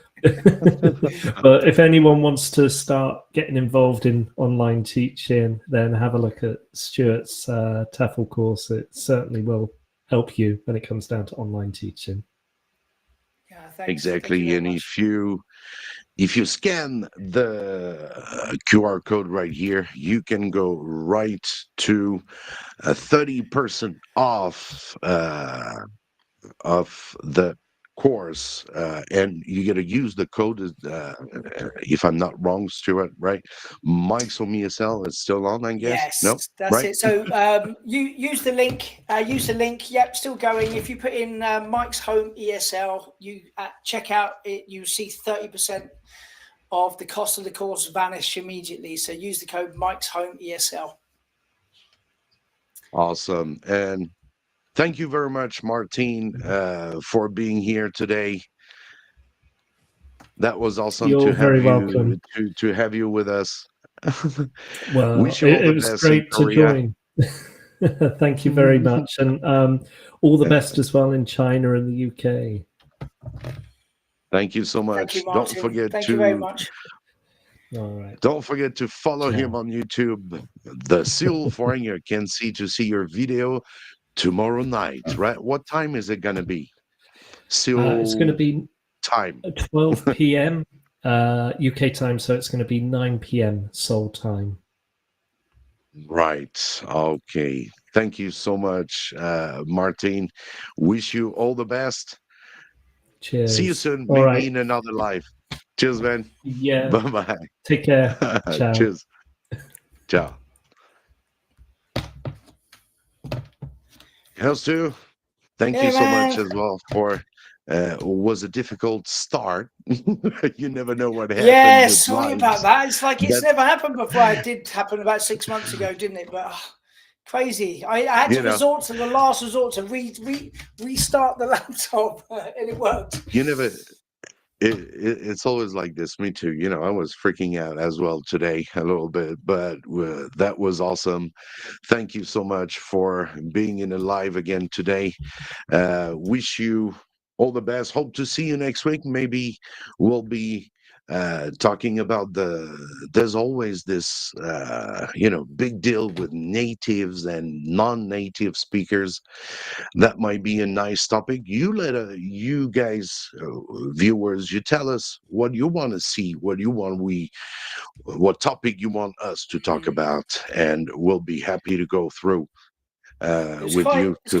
Quite shocking, wasn't it, that native speakers don't get a chance to teach in South Korea unless your parents are some South Korean. You want to go back there to teach. I mean, what are you talking about? Maybe 5 a year or something?